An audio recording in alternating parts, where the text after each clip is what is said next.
class for Scriptcamp. This is going to be a free one-off class in that is specifically focusing on mystery as a plot element and as a genre.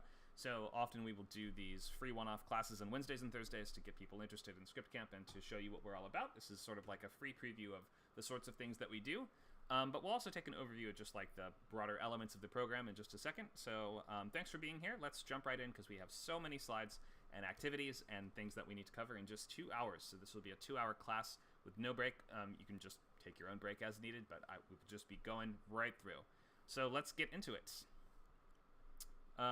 There are some tips on these slides for if you're having trouble hearing or being heard. Make sure that your mic is unmuted. You can check the bottom left corner of the screen to find the little microphone icon and find the unmute button. So if you find yourself unable to be heard, then it might be because you need to click that small gray microphone. You can also right-click anyone and adjust their volume left or right if you need to.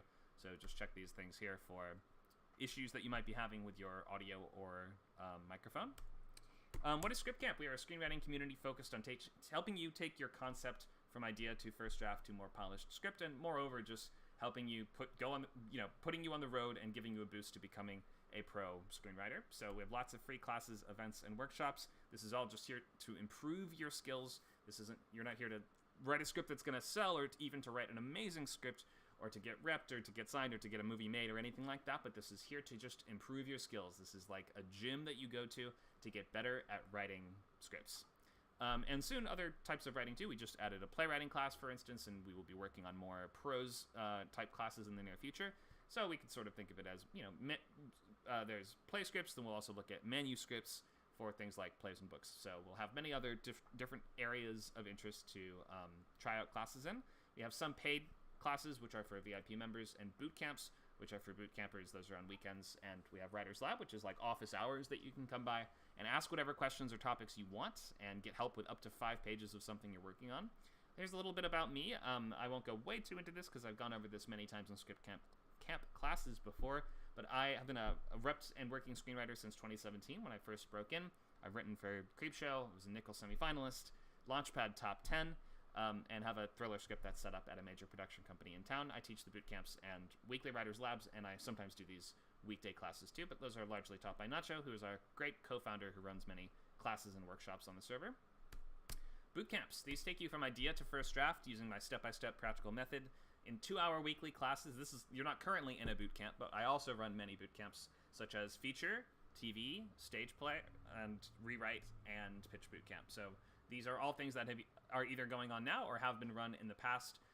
Right now we even have a horror thriller boot camp going on Saturdays that's entering its last week, so there's many different topics to check out here, but the bread and butter of Scriptcamp is going to be the feature and TV boot camps, both of which we have new sessions starting soon. Let's take a look at the last session so you can get a sense of what we do in these boot camps every week. We focus on one really important element for the first half of pre-writing and outlining, and the second half is all about writing. So using my really detailed method, we will go through and determine what's going to happen on every single page of the script before you even start formatting. So that's this heavy emphasis that we place on outlining and really painstaking front-loading of the work to organize your story up top so that you're not figuring it out as you go. So if that sounds interesting to you, we have a new bootcamp class that is starting soon. So this current cycle is just ending. So if you want to write a new pilot or a new TV feature, new TV pilot or a new feature film, now is a great time to sign up for some of those. So you can sign up and buy one of them on their own at scriptcamp.net/classes and just get a course by itself. But you're probably going to get more value from signing up to be a pro member, which gives you access to every single class, bootcamp, workshop, and everything on the server. And that comes with a 2-week free trial. So here's a list of what you get with those different membership options. Our lowest option is just $5 a month and does include 8 classes in addition to private Discord channels, the video library, so recordings of all the other classes, so you can at least check out what the other classes are up to, even if you are not in them yourself. And then unlimited is where that's where you get just everything that we do here. Coaching is even more than that, and you get like more one-on-one advice, consultations for career, and also just a full script feedback once a month. That's what this includes. This is what that includes. This is the markup that I do, which is going to be a consultation that includes a detailed analysis of your script, notes all throughout, plus a 30-minute call to highlight the most important ones and answer any questions that you have. Boot campers do get a big discount on these, so check it out, scriptcamp.net/coverage. Okay, I think that's all the advertising and commercial stuff that we have to do at the top of this. So if you're interested, please sign up for Scriptcamp. But even if you're just sticking around for now, we're about to do a great class on mystery. So buckle up. Here we go. Here's our overview of today's class. We'll start with mystery as a genre and as a storytelling element because it's very much both. We'll look at a big list of movies and subgenres and try to, put a finer point on the intricacies and distinctions between these different types of mystery stories. We'll then move into a slide called Active Investigative Process and Driving Questions, because at the heart of every narrative mystery is a simple driving question. In real life, mysteries can be very multifaceted and complicated, but for the purposes of storytelling, we like to be able to boil down every mystery to just one simple question, usually on the basis of one per movie, but if it's a TV show, maybe one per season, or maybe even one per episode if it's more anthological, something like Murder, She Wrote. Or it could be, if it's a book, it might be one question per book, or it might be one question per act of the book or something like that. But for a movie, which is mostly what we're going to be focusing on and mostly what I know about, we want to try to boil this down to just this single driving question per mystery. So we'll look at that and talk about that in detail. We'll look at the game and the rules and the sort of implicit contract between the audience and the storyteller. That's so key in mystery because the audience is here to sort of play a game with you, and they want you to play that game fairly. And if you play it fairly and follow all the rules, then they will be a bigger fan of it, and they won't get mad at you. No cheating, usually. There are some little ways that we'll talk about where you can cheat and sort of break or bend the rules. Suspense versus mystery, and these being two sort of different types of reactions in the audience, where suspense is like a physiological reaction in the viewer, and mystery being the sort of psychological response where we are invited to know more or to continue watching, to become participatory in that process of learning more. Endings are really big in mystery because we're all going to be leading up to something. It needs to be something worthwhile and something that logically is an extension of the clues that we've been learning so far, but at the same time as being this logical extension of just like the road that we've been on, it must be something unexpected and inevitable that we wouldn't have seen coming, and all this kind of complicated ending stuff. Twists, which we've talked about before, so I'm actually not going to be talking about twists way too much just because I have gotten into them so deeply in horror and thriller classes, so I don't really want to talk about twists as much as clues and mysteries and things like that, so don't worry as much about twists for the purposes of this class, but we'll look at types of clues and how to convey these clues to the audience and how characters actually process and understand and begin to catalog these clues, and including alternate types of clues, which are just sort of for the author to do things like red herrings and misdirection, and to just intentionally and strategically mislead the audience so that by the time we get to the, again, logical conclusions of things that we have been watching, they are still getting there in a way that we wouldn't have thought. We'll look at psychological elements such as altered perception in managing and creating mystery, cults, conspiracies, and secret societies, and tips for just coming up with these and things that we're sort of done with and have moved on from today.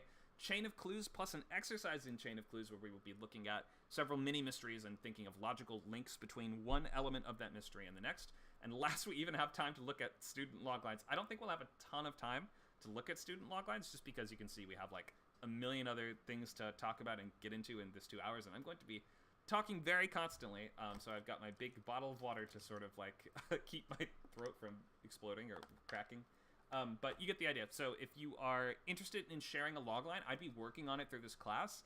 So you should be kind of just fiddling with it. Again, if you don't know what a logline is, this is the one sentence expression of what your story is about. There's a lot of kind of particular rules and little things that you should just know that Nacho just shared a great link for in our chat channel here, so you can look at, oh, here, if I'm not sure what to put for my logline, then here's some ways to get started and some tips and templates and things. So go ahead and take a look at that if you don't exactly know what to do, and just be working on that throughout class. But basically, you're going to need to, by the end, we'll give it like our last 20 minutes, I think. So we'll get through like probably 3 of them, I would guess. Not a ton, but if you have an idea for one, go ahead and write out what you've got, and we'll try to get to them by the end. Not a guarantee, but we'll get to as many as we can. Okay, so let's dive right in because we have a dense class today. So, mystery as a storytelling element versus as a genre. So what is mystery? Mystery is just something that is unknown. It's really simple, but it kind of connotes something more than that because it connotes an unknown that is significant and compelling. It's a question that is sort of calling out to be unraveled or resolved. It is an interesting unknown. That is what mystery is. It's a kind of ache in the universe, and you use mystery in many different ways in all kinds of storytelling, and also just, I don't know, you withhold information strategically sometimes in real life too, but let's just talk about in storytelling terms. use mystery in all kinds of ways by just having something that the audience doesn't know, and you're going to choose to not tell them at that moment. And you are inviting that audience to continue watching to fill in the blanks. And that's what I was talking about in terms of the participatory experience of mystery. On the audience's part, they are being asked to play a game with you. You are inviting them to take a seat and say, I'm going to ask some questions that you will then learn and sort of be invited to piece together the answers to as you watch this piece of fiction in front of you. And that is going to be something you largely want to stick to the rules of, and if you stick to the rules, then they will follow along and they will be on the hook for whatever it is that you have to offer. So they're going to be using their brain power to piece together these clues as you're giving them. Obviously, your movie should not be probably so incredibly complicated that it could not be figured out unless the audience worked really, really hard. Like, that's not necessarily the goal, is to come up... The goal of mystery is not to create a question that the audience will never understand, or that will never solve, or that they will never be able to put together. So it's like, it's not a sign that you've done a great job if the audience can't figure out your mystery. That's actually a sign that you've done a poor job. The audience should, in fact, be able to figure it out, and the fact that they are calling it early is not always a bad thing. Like, everyone's going to have their sort of theories as to the answers to these questions. Sometimes seasons and seasons early they will predict it or whatever on message boards or any of these things that have affected creators in the past. But moreover, the point is, they should be calling the reveals and developments like a scene or two before they happen, and that's a sign that you have an engaged audience. Some people you'll catch totally blind because they weren't paying attention to every clue. Some people you'll catch totally blind just because they were not a step ahead of you, because sometimes they just aren't. You want the audience to go, oh, wow, I should have seen that coming. How did you do that? That should be the sort of like reaction to unknown things that we then learn the answers to. The audience's reaction should not be, what? What? How does that make any sense? I don't get it. I'm confused. And like, the difference between confusion and mystery is that confusion is bad and mystery is good, because confusion is the fact that we don't know something because it feels like we should, whereas mystery is when we, the audience, do not know something because the storyteller has deliberately withheld it from us. Confusion, bad. Mystery, good. Use mystery constantly and to great effect. Confusion, pretty much never good, except when you deliberately really, really want the audience to be confused. But then again, it's still in that sort of very controlled way, where they just don't know something because you don't want them to know it. And it should feel to them like you don't want them to know it for the most part. So the only people you want really confused watching a mystery or any work of fiction are the people that aren't paying that much attention, which, I don't know, just watch a movie with my grandma and she'll ask questions the entire way through and you'll be like, wow, I didn't really think The Princess Bride was this confusing. Anyway, so as a genre, so that's what just mystery is by itself and how to just use it on its own or interweave it with any genre of story. But mystery is also a genre in and of itself. So we will be talking about both things today because this takes many forms, and each of which is going to just hinge on the resolving of compelling unknowns, which could be called questions. I mean, a question does not have to be compelling just by itself, but for the purposes of this, we are looking for interesting questions. So let's look at some of these types of plots and these subgenres here. So we have many, many different things because, like I said, mystery is woven into many types of storytelling. In general, like, you could just tell a story about your day that uses an element of mystery. You'll never guess who I saw at the supermarket today. Okay, I was going to the supermarket, and I got to the parking lot, and like, you could start a story like that, which starts with a question. Who did you see? It must have been compelling and interesting if you thought it was worthy of telling a story about.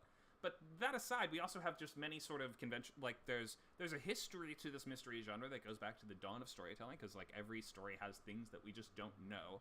But, like, as a genre, as a self-contained genre, this goes back to, like, the 17 or 1800s, mystery and sort of detective-type fiction. Different people disagree on where the exact origin of this comes from, but, like, the mid to late 1800s are when this was really sort of getting its conventions together to feel like, oh, this is a really distinct and codified set of rules and expectations. So we have things like the procedural, which goes back to mostly books and TV. I don't really think we call movies procedurals usually. There might be some exceptions to this, but this is going to refer to kind of no real continuity between the different cases, but this is often going to be police or detectives or perhaps legal investigators or something like that, that they are every week investigating a new case, and by the time they get to the end of the episode, they will have resolved that case and usually caught the criminal. Sometimes maybe they get away or something, but almost always the expectation is they've successfully resolved that case, and they move on to the next one for next week.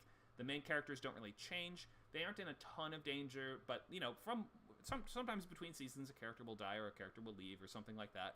But this is not really for movies. This is mostly on TV, things like Law & Order and CSI, and then many books that kind of follow this mold as well. We have cozy mystery, which again started in books and plays and has over time become a sort of genre of TV and to some extent movie too. We see movies like Death on the Nile or Knives Out, which are either Agatha Christie adaptations or really inspired by Agatha Christie adaptations, and cozy mystery just has its own sort of really specific set of rules to it. I don't know if you guys have heard of this before, but the idea is usually going to be that a cozy mystery follows a detective that is not in that much danger, and it does not really focus on prurient things such as violence is usually not on screen, sex is usually not on screen. We want to feel sort of safe and comfortable and like the hero is going to get to their next case successfully and resolve it and move on. And usually the appeal and the hook of these is going to be the interesting, funny characters that are going to be your detectives or mystery solvers. So cozy mystery, kind of an older genre that does not get a lot of play in modern movies, but it has been sort of revived and will always kind of be around. Then we have things like detective. That's going to kind of be... Any story has a person trying to solve a mystery. We can call them the detective of that story, and I often will use that term. That does not always mean they're employed by the police or, a private agency or whatever it is. That usually I'll use the term detective to refer to just the person trying to solve the thing. The investigator, as they're sometimes called. So detective movies will specifically be about someone who is employed by either the police, the FBI, or maybe just working on their own. Maybe an amateur detective, perhaps, but if it's going to be called detective, they usually will then have to follow something like a detective's actual process in a movie like perhaps Brick or something like that, which are about a high schooler that is going to sort of act as a detective. So we have Seven, Silence of the Lambs, Dragon Tattoo. A lot of the time, these are, in some sense, like the 80s and 90s onwards, serial killer movies are almost always going to be this sort of plot type. Not every single one, but detective versus serial killer is sort of like tried and true. Psychological thriller, that's going to be everything from Gone Girl, Memento, Fight Club, movies that involve the workings of characters' minds that either will be creating mystery or impeding their ability or affecting their tactics in solving that mystery. So we see this pretty frequently, and this is also really big in books. Psychological thriller mysteries are kind of also evergreen. Noir is not evergreen. Noir was a genre of several different things. Like the definitions of noir are kind of hazy.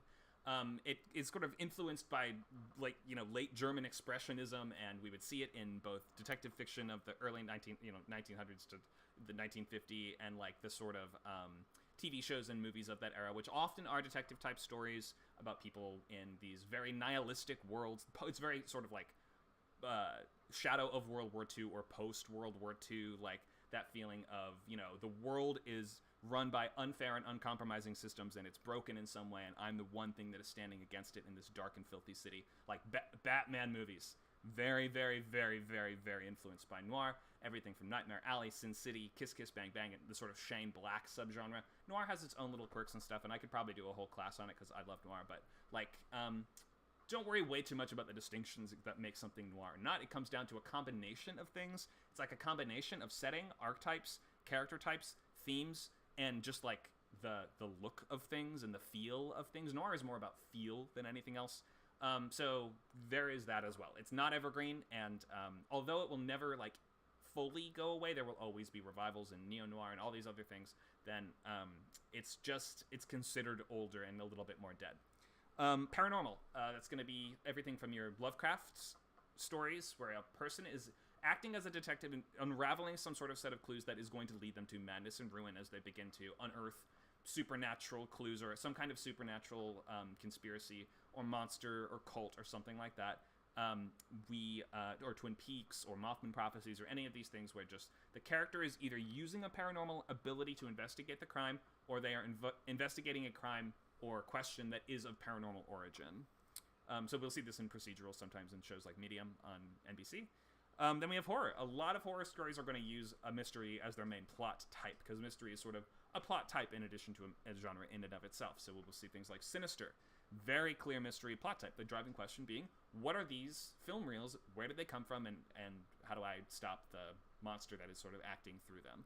Things like Get Out or Scream or Lights Out are also all using mystery plot types, in that there is a central question that needs to be resolved, and your main character is going to have to gather a series of clues in order to resolve it. Usually in horror, if it is mystery type, the driving question is going to be, what is this thing? Where did it come from? And how do I defeat it? Espionage are often going to have mystery elements interwoven in. There's plenty of betrayals and driving questions and, these big conspiracies and sort of spy fiction, and conspiracy fiction on its own could sort of just be seen as like a separate one that we look at briefly in the next slide. We have ontological mystery, which is not something you've probably heard way too much, but that is going to refer to mysteries where the questions relate to the nature of the existence of the characters in that world, or like they ask, the driving questions are going to be things like, where am I? Who am I? What is this place? What's going on? Like, we try to figure out who we are, where we are, and what is happening. That's going to be stuff like Alice in Borderland, or I haven't seen Squid Game yet. I don't actually know if it's one of these. Cube, Saw, the first Saw movie, pretty much only the first one. Escape room movies where this is not a super common genre, but it's like you wake up somewhere. How did you get here? What's happening? And then we have like a bunch of other ones, everything from sci-fi, intrigue or conspiracy, or erotic thriller, which is everyone has been saying has been coming back, and we have seen little bits of it, and we've seen signs of it to some extent. I think the late 90s, the 90s were huge for erotic thrillers. I think the internet becoming more widespread killed this genre a little bit. I wonder why that could be. But there is interest here, and there is a fond recent nostalgia for erotic thriller, which often use mystery plot types, the driving question being something like, what is this person capable of, or what are they up to? So it's the main character is falling in love with, or falling in lust with, a dangerous person that they are getting closer and closer to, but at the same time there's something dangerous about them that is, the closer they get to that person, the closer they get to ruin. I've done rewrites on some of these, so I promise you they are coming back. And there's just a bunch of others here. Can you guys think of any other subgenres that I haven't covered here, or any other type of mystery that you like that I haven't mentioned?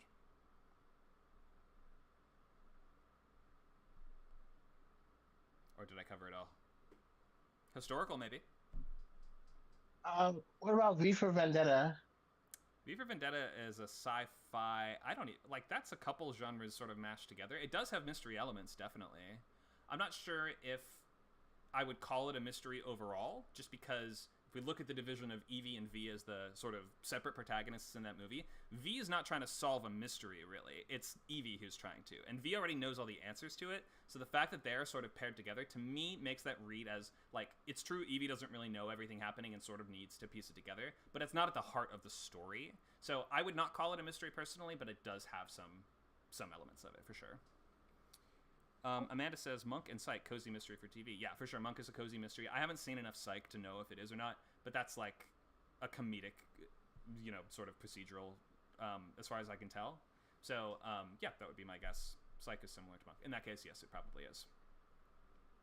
So yeah, there's a lot of different types of these. We see these on TV, in books, in movies, and everything. It's one of the more, it's a genre that is bleeding with everything else and is mixed in with everything else, and also exists completely on its own. Let's keep going. So, what is this active investigative process? So this is the difference between, and I think this is why I was just saying V for Vendetta is not really a mystery, because while Evie is learning the answers to more questions, she is not really doing so through direct active investigative process necessarily. She's doing so through, like, V tells her about the next thing, and he tells her about something else. But the heart of mysteries is going to be plots that revolve around these driving questions that are going to gradually have piece by piece revealed to them, to the main characters, as they unearth them. So the main character, through a mixture of their intelligence and ingenuity and the logical interpretation of their evidence, and sometimes just luck or action a little bit, they're going to piece together the clues and try to figure out the answer to this question. So detective fiction is like a type of mystery that sometimes people synonymously call detective and mystery the same thing. They're not always the same. I think I was supposed to have that on an earlier slide. But hopefully we get the idea that the active investigative process is really key to these. The main character must be the one assembling the clues and trying to figure out the answer to the question. So, what is a driving question? We boil down to one sentence what the mystery is. So the protagonist's goal in the movie is to resolve that question, or else it's probably not a mystery. Or we need to resolve that question before we can do something else. Like if it's a horror type mystery, it might be, we need to solve this mystery before we can kill the villain, or before we can kill the ghost, or banish the ghost, or trap the ghost in a crystal, or whatever it is you're doing, right? So movies should have probably not more than one driving question. Books and TV shows get a little more leeway, but again, they often will operate more around like season by season question or book by book question. Even really, really complicated stories and multifaceted mysteries like Twin Peaks or Watchmen are framed around these really simple driving questions. What is the central question? What is the driving question of Watchmen? Well, it's who killed the comedian, basically, and like why did he get killed? The comedian being a member of this superhero team, but that expands from there into a sort of high stakes, high scope mystery that involves nuclear war between Russia and the U.S. and like alien life and like the existence of all of Earth and all these things, but it's all framed around this one simple question that we can sort of construct the plot around. So Rorschach is the detective that is trying to figure out who killed the comedian. Through that, we are unveiling and pulling back layer after layer of this much bigger question. But the implication is usually going to be that the driving question is the key to the rest of the answer of the questions in that mystery. Makes sense? So try to boil down your driving question to just one sentence. Just one sentence that ends with a question mark, and you don't have a bunch of them. Has anybody seen any of these? And so I have on here Zodiac, the Fincher movie. I have Harry Potter and the Chamber of Secrets, which more than any of the other of them is, although a lot of them are sort of, Rowling comes from this tradition of writing this sort of cozy mystery, this sleuth investigating the question of the book, and then like some people have said this is why the continuity is not super strong between Harry Potter books, is because she comes from this tradition of like one book, one problem. We moved on to the next problem and we'll solve it in some new way.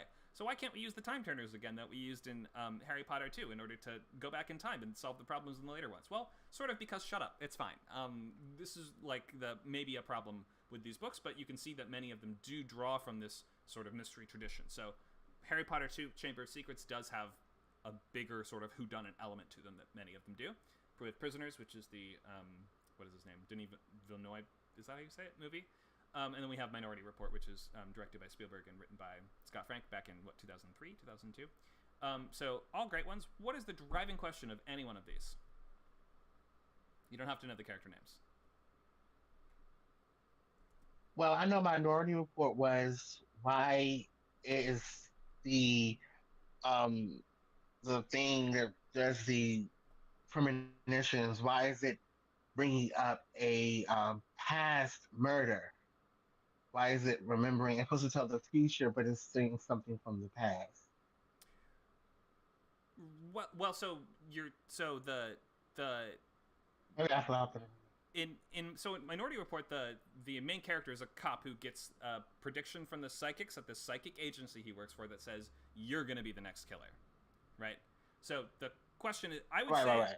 I would boil that question down a little simpler. I think you're on the right track, but I would say the question is, who is this guy and why am I supposed to kill him? Because that is sort of what the main character is trying to figure out for a lot of the movie. Not the entire thing. He does figure that out about 70% of the way through, 65-70% of the way through. But the question is, who is this guy I'm supposed to kill? I don't even know him. Remember, he gets told, you're going to kill this guy named this, and he's like, who even is that? So he's trying to solve a murder that he is the killer for, that has not yet happened. So that, I think, is the central question for Minority Report. It's like, who is this victim, and why would I kill him? I don't even know him. So Nacho in the chat has given us central question for Minority Report. Can you avoid the outcome predicted by the precogs? Yeah, we could also frame that as a big central question too. It might be, who is this guy? And it also might be, how can I escape my fate? So yeah, that's sort of more of a theme, I would say. If we're looking just at the central question that the main character is trying to solve, then it can simplify these things a little bit. Amanda says, who is committing the crimes and freezing people for Harry Potter? Yeah, the question is, who is petrifying people in the hallways of Hogwarts? And the answer is, there's a giant basilisk that is being kept in a... Like, I don't remember the exact rationale for why that was happening or what was going on there, but the answer was Harry Potter 2 is basically, who keeps petrifying students of Hogwarts? What about Zodiac? That's an easy one. What's the central question?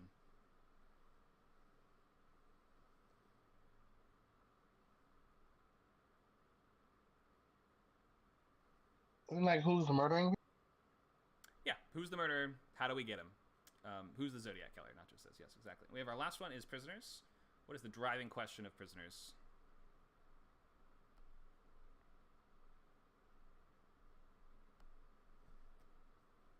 I get the feeling maybe not many of you who have seen this one. It's pretty simple. I've never.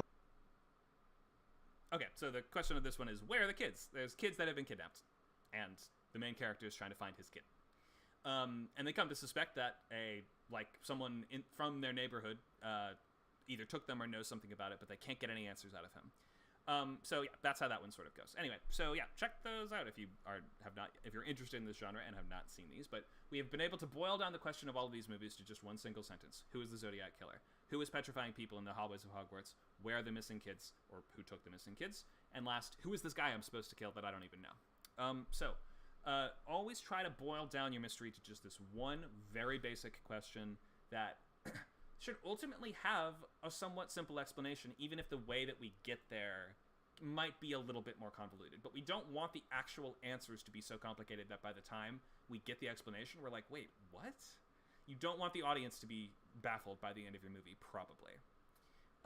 So let's look at some different classes of mystery and some different types of rule schemes as might apply to the plot construction. So the fair play is sort of what we will be assuming that you're doing. The fair play, who done it or why done it, or the X question done it. So we know what the detective knows. We do not know more than that. If you are smart enough, at certain points, you might be able to solve it ahead of them. But basically, we know what they know, and we are acting. It's like a video game where you're controlling that main character. We are following only the very tight, limited, third-person perspective of your main character, and we don't want to have them get ahead of us or we get too ahead of them. Fair play all revolves around this idea of you are operating on the information that you are given, or the audience is supposed to operate on the information that they're given. They're allowed to be wrong about stuff, like they're allowed to build one assumption in their head that they then reveal, or that then they realize is not the case, but still, you can't cheat too much. We'll talk a lot more about cheating and information soon. So, we have the clueless mystery, which is going to be more like the author deliberately doesn't really provide enough clues for the audience to figure it out, or even for the characters to figure it out. This might be something a little wacky, or something like Dirk Gently, or Scooby-Doo, or Inherent Vice, or any of these things where the protagonist is kind of like sometimes stumbling from one clue to the next. And that might fall more into the realm of stoner comedy, where like stoner mystery is sort of like a sort of mini subgenre that's kind of fun and like doesn't really follow the same rules, but the joke and the fun is that they are deliberately not following the rules. But usually we want to be doing fair play, so don't lean on this too heavily, and don't use this as an excuse, of course. And then we have the reverse whodunit, which might be the reader knows exactly what happened, more than the detective even does. And this is not even the same type of mystery, because we, the audience, know much more than the characters. And this doesn't really have to use principles of fair play, because this might be a mystery where the characters are trying to resolve it. This isn't usually going to really fit in the mystery genre, though. So the characters might be trying to figure out the crime, or maybe it's something like we know what the crime is, but we don't know how exactly it was done, or something like that. With something like Fargo, we see all the pieces and we see the crime happening, and we also we might follow the criminal and also the person investigating. So that way you sort of root for your favorite character, and usually we're going to be rooting for the person trying to stop the criminal. Maybe not always, though. You don't always have to. Or like Old Boy, where we sort of know who did it, but we don't know why he did it. Like this guy kidnaps our main character and keeps him prisoner in a hotel room for like 10 years. And the main character has no idea why he did that. So, yeah, this could be that we just have way more information than the characters do, and we're not really trying to solve the mystery, at least on its surface. Like, there might be some element to it that we don't really get yet, but we kind of pretty much know what happened. So those aren't really going to follow those same sort of rules. But generally, we are assuming that you're using this fair play idea, and you're using this idea of fair play. But we have to kind of define what is fair play, what are the rules, and what is this contract between storyteller and audience. Nacho, can you remind me how to get sound playing through the OBS? Sure. So it's keep everything the same in OBS, but in Discord, you're gonna first you actually keep it on slideshow and just like hit the play button, slideshow mode, and then on the Discord you're gonna change the share your screen to the actual browser window instead of OBS. Okay, got it. That should work. And can I change to 30? Do you think it'll work? Yes. Yep. Okay. Exactly. All right. So we're going to watch this brief clip from the movie Misery. Hopefully we've all seen this, because it's great. This is a thriller. It's not really a mystery, but it has some elements of it. But this is just talking about the idea of the contract, the idea of fair play. This is about Paul Sheldon is a writer that he got into a car crash, and he was rescued by an obsessed fan who now is forcing him to write an additional book in his series. Let's watch.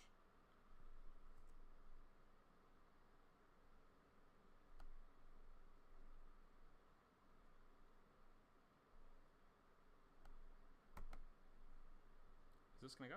Come on. Well. I'm sorry, Paul. This is all wrong. What? You'll have to do it over again. It's not worthy of you. Throw it all out. Except for that part of naming the gravedigger after me. You can leave that in. I really value your criticism, but maybe we're being a little hasty here. Paul, what you've written just isn't fair. Not fair. That's right. When I was growing up in Bakersfield, my favorite thing in all the world was to go to the movies on Saturday afternoons for the chapter plays. Cliffhangers. I know that, Mr. Man. They also call them serials. I'm not stupid, you know. Anyway, my favorite was Rocket Man. And once it was a no-brakes chapter. And the bad guys stuck him in a car on a mountain road, knocked him out, and welded the doors shut, and tore out the brakes, and started him to his death. And he woke up and tried to steer and tried to get out, but the car went off a cliff before he could escape. And it crashed and burned, and I was so upset and excited. And the next week, you better believe I was first in line. And they always start with the end of the last week. And there was Rocket Man trying to get out. And here comes the cliff. And just before the car went off the cliff, he jumped free. And all the kids cheered. But I didn't cheer. I stood right up and started shouting, "This isn't what happened last week! Have you all got amnesia? They just cheated us! This isn't fair! He didn't get out of the cock-a-doodie car!"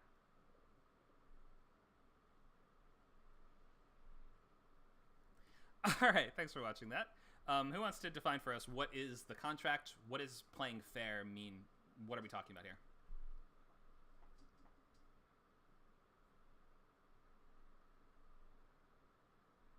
I guess if you show someone dying, like say you have in a scene in your movie, and someone gets shot in the head, and you see the bullet go through their head or something like that, and then you see them like wake up out of it, and they say, "Oh, this is what happened." Like, no, that's not fair. That person's dead. You can't just bring them back to life. We saw too much. We saw that he died.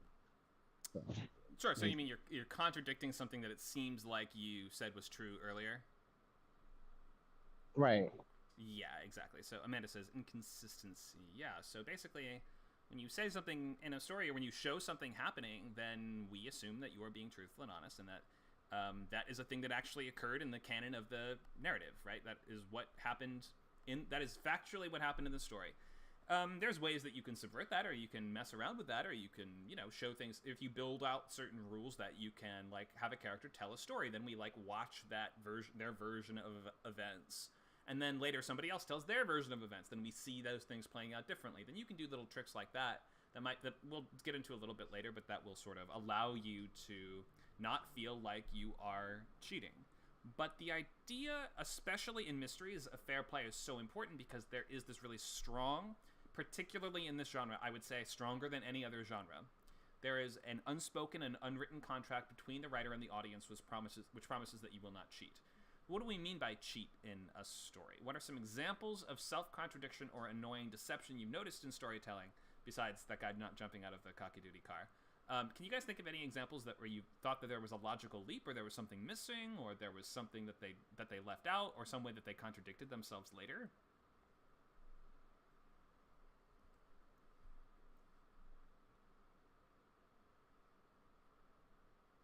I don't know if this counts, but that movie Signs, when he had the monster like sprayed that stuff in him and like, oh, suddenly his asthma shut up his like throat. I thought that was like, come on. I was like, that was cool, but it just kind of was like whack. Okay, why did that not work for you, or why do you feel like that was cheating? 'Cause, I mean, they never showed him have like a full on asthma attack in the movie Yes, it where did. that had happened. They Did do they do early this? on. I know this He a long even time. needs to get a shot early on in the movie. They set that up. All right, maybe something else. Okay, people do have problems with signs, though.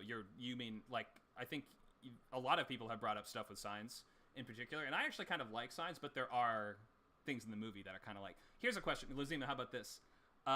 What is it that kills the aliens in signs? It turns out to be water, right? And the aliens are invading a planet that's 75% water, where it rains all the time. Right, exactly. So, like, there are certain questions that, Yeah. I mean, it might sort of feel like cheating a little bit, and Shyamalan gets this all the time. It can read as a problem, and, like, it doesn't necessarily always feel like, for instance, the planet 70% water thing isn't necessarily a contradiction that sort of is just, like, faulty logic, I guess. But faulty logic is at the heart of what the audience will interpret as cheating. Amanda says bad mystery or movies are when they make it too easy or convenient, like they reverse engineered at the last minute. Yeah, exactly. So if it feels like the plot resolves too fast at the end, like we sort of we're on fast forward, we're skipping over chapters, the audience is going to kind of feel cheated. There are some ways that you can deceive them that are not exactly cheating because we're signing up to be we want to be fooled. Like, we understand that what we're watching isn't real. We all know that. I hope we know that what we're watching is not real. But there are ways that we can violate rules or assertions in our story. When might the audience actually be impressed by a level of deception on the writer's part instead of aggrieved by it? Can you think of a twist in a movie or some reversal or something that really did work for you and you thought actually was playing totally fair, but in a kind of unexpected way?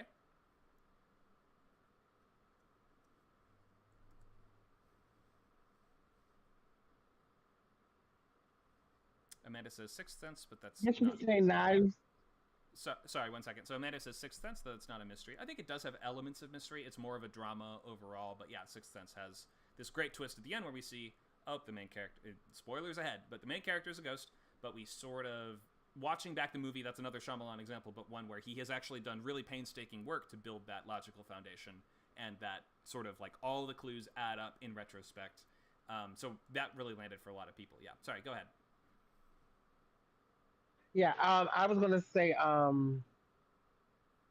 when she couldn't lie, it was like the whole thing with she couldn't lie. She felt sick every time she would lie, and then like at the end, when she told, when she said that she had died, so that she actually told a lie and didn't throw up. I was kind of like, you know, okay, that was a cute way of getting him to expose everything, his whole little plot, and telling her that she hadn't died, but she actually did die. And she like threw up afterwards. But I thought it was kind of cheating, but I was like, it's cool because she won, and that was cool. Yeah, I think that one mostly works. I mean, we see that she's sort of like, we set up this rule of this main character, one of our main characters cannot tell a lie or else she gets physically sick due to a weird condition that she has. Then towards the end, she actually does use a lie, which everybody believes it because normally she can't lie. And then it turns out she's like holding in her puke basically, and then she's like, whoa, and she throws up on the villain. So we get that little like nice punctuation mark of she throws up on the bad guy, which kind of distracts us a little bit from the fact that, yeah, maybe we did bend the rule a little bit. We didn't totally break it. I mean, there was never anything that said she can't hold it in. But at the same time, we never saw her do that before, so you could make the argument that is bending the rule, definitely. But I think a lot of the audience also was not totally thrown off by it, and we did more or less accept it. I think that we'll see really good fair play in supernatural stories just because of the nature of supernatural rules, and especially prophecies, and movies like The Orphanage. El Orfanato has this sort of great thing where like wishes are really good for fair play as well. I love when a wish comes true in a way that the characters didn't foresee that it would come true. Or like, what's this thing? Fair play, right? Didn't we? That was what Yoda's prophecies said. So, but then he becomes the biggest villain ever. How is that fair? Oh, wait. Because of that conflict and because of the way that the Galactic Civil War plays out, it does bring balance to the Force. So like we're looking for stuff like supernatural stories in general give you this great way to make it seem like, oh, wait, the rule didn't work. Oh, yes, it did, but in a way that we never thought it would kind of happen. So, yeah, Supernatural, great for rules and for just playing around with rules.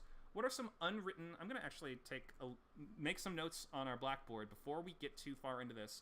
What are some unwritten assumptions of this mystery genre? What is part of the contract? So, I'm going to add the first one on here, and you will add on additional ones as you can think of them. I'm going to tell you there is a central driving question that one or more POV, I'm going to say detectives, but this means investigators, will attempt to solve and will resolve by the end. What are some other assumptions and other rules? Somebody said, how do I access Blackboard? There's not actually a Blackboard to write on. I'm just using Google Docs here as sort of a makeshift Blackboard to write down your guys' comments. So you're not actually writing on this yourself. Just shout out your answers or feel free to type them in the chat. What are some rules of the genre?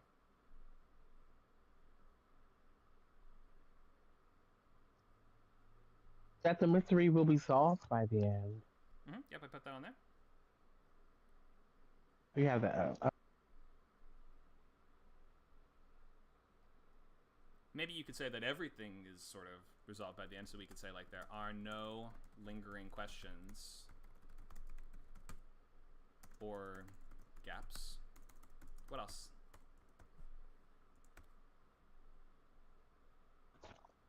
I guess the rules of the protagonist and the antagonist, like how they play their parts, how they play the roles. Is that particularly something that is true for mysteries, like Mystery in particular? No, that's just me. Okay, there might be an antagonist. The antagonist, or if we're going to put a rule related to antagonists on there, then we might say something like, antagonist is the perpetrator of the crime and will be caught, or, you know, they're usually going to be caught or at least identified by the end. Sometimes it will end unsatisfactory and the bad guy will get away. It's against the conventions of the genre, but you can find a way to do it, perhaps. What are some other unwritten rules? Joe Toole says, speaking of Zodiac, do you think the movie effectively breaks that rule? Well, yeah, I mean, because we never find out we don't know who the Zodiac killer is or was, so this movie kind of does break one of those. Well, but I think by knowing the case and just by going into the movie, we kind of have that extra real-world information where we're like, it's like going to a Jack the Ripper movie. We aren't necessarily expecting them to speculate or to make up somebody that would be the actual perpetrator for this. We're not watching a documentary that's like, we figured out who the Zodiac killer was, in which case you would be waiting for that. But yeah, you're right, that movies where we just don't know the answer, all they can sort of do is speculate. Any other assumptions? Or let's see, here's Vern says, facts of the central event are basically true. Perspectives might differ. Sure, we'll put that on there. Facts as we learn them, we might say.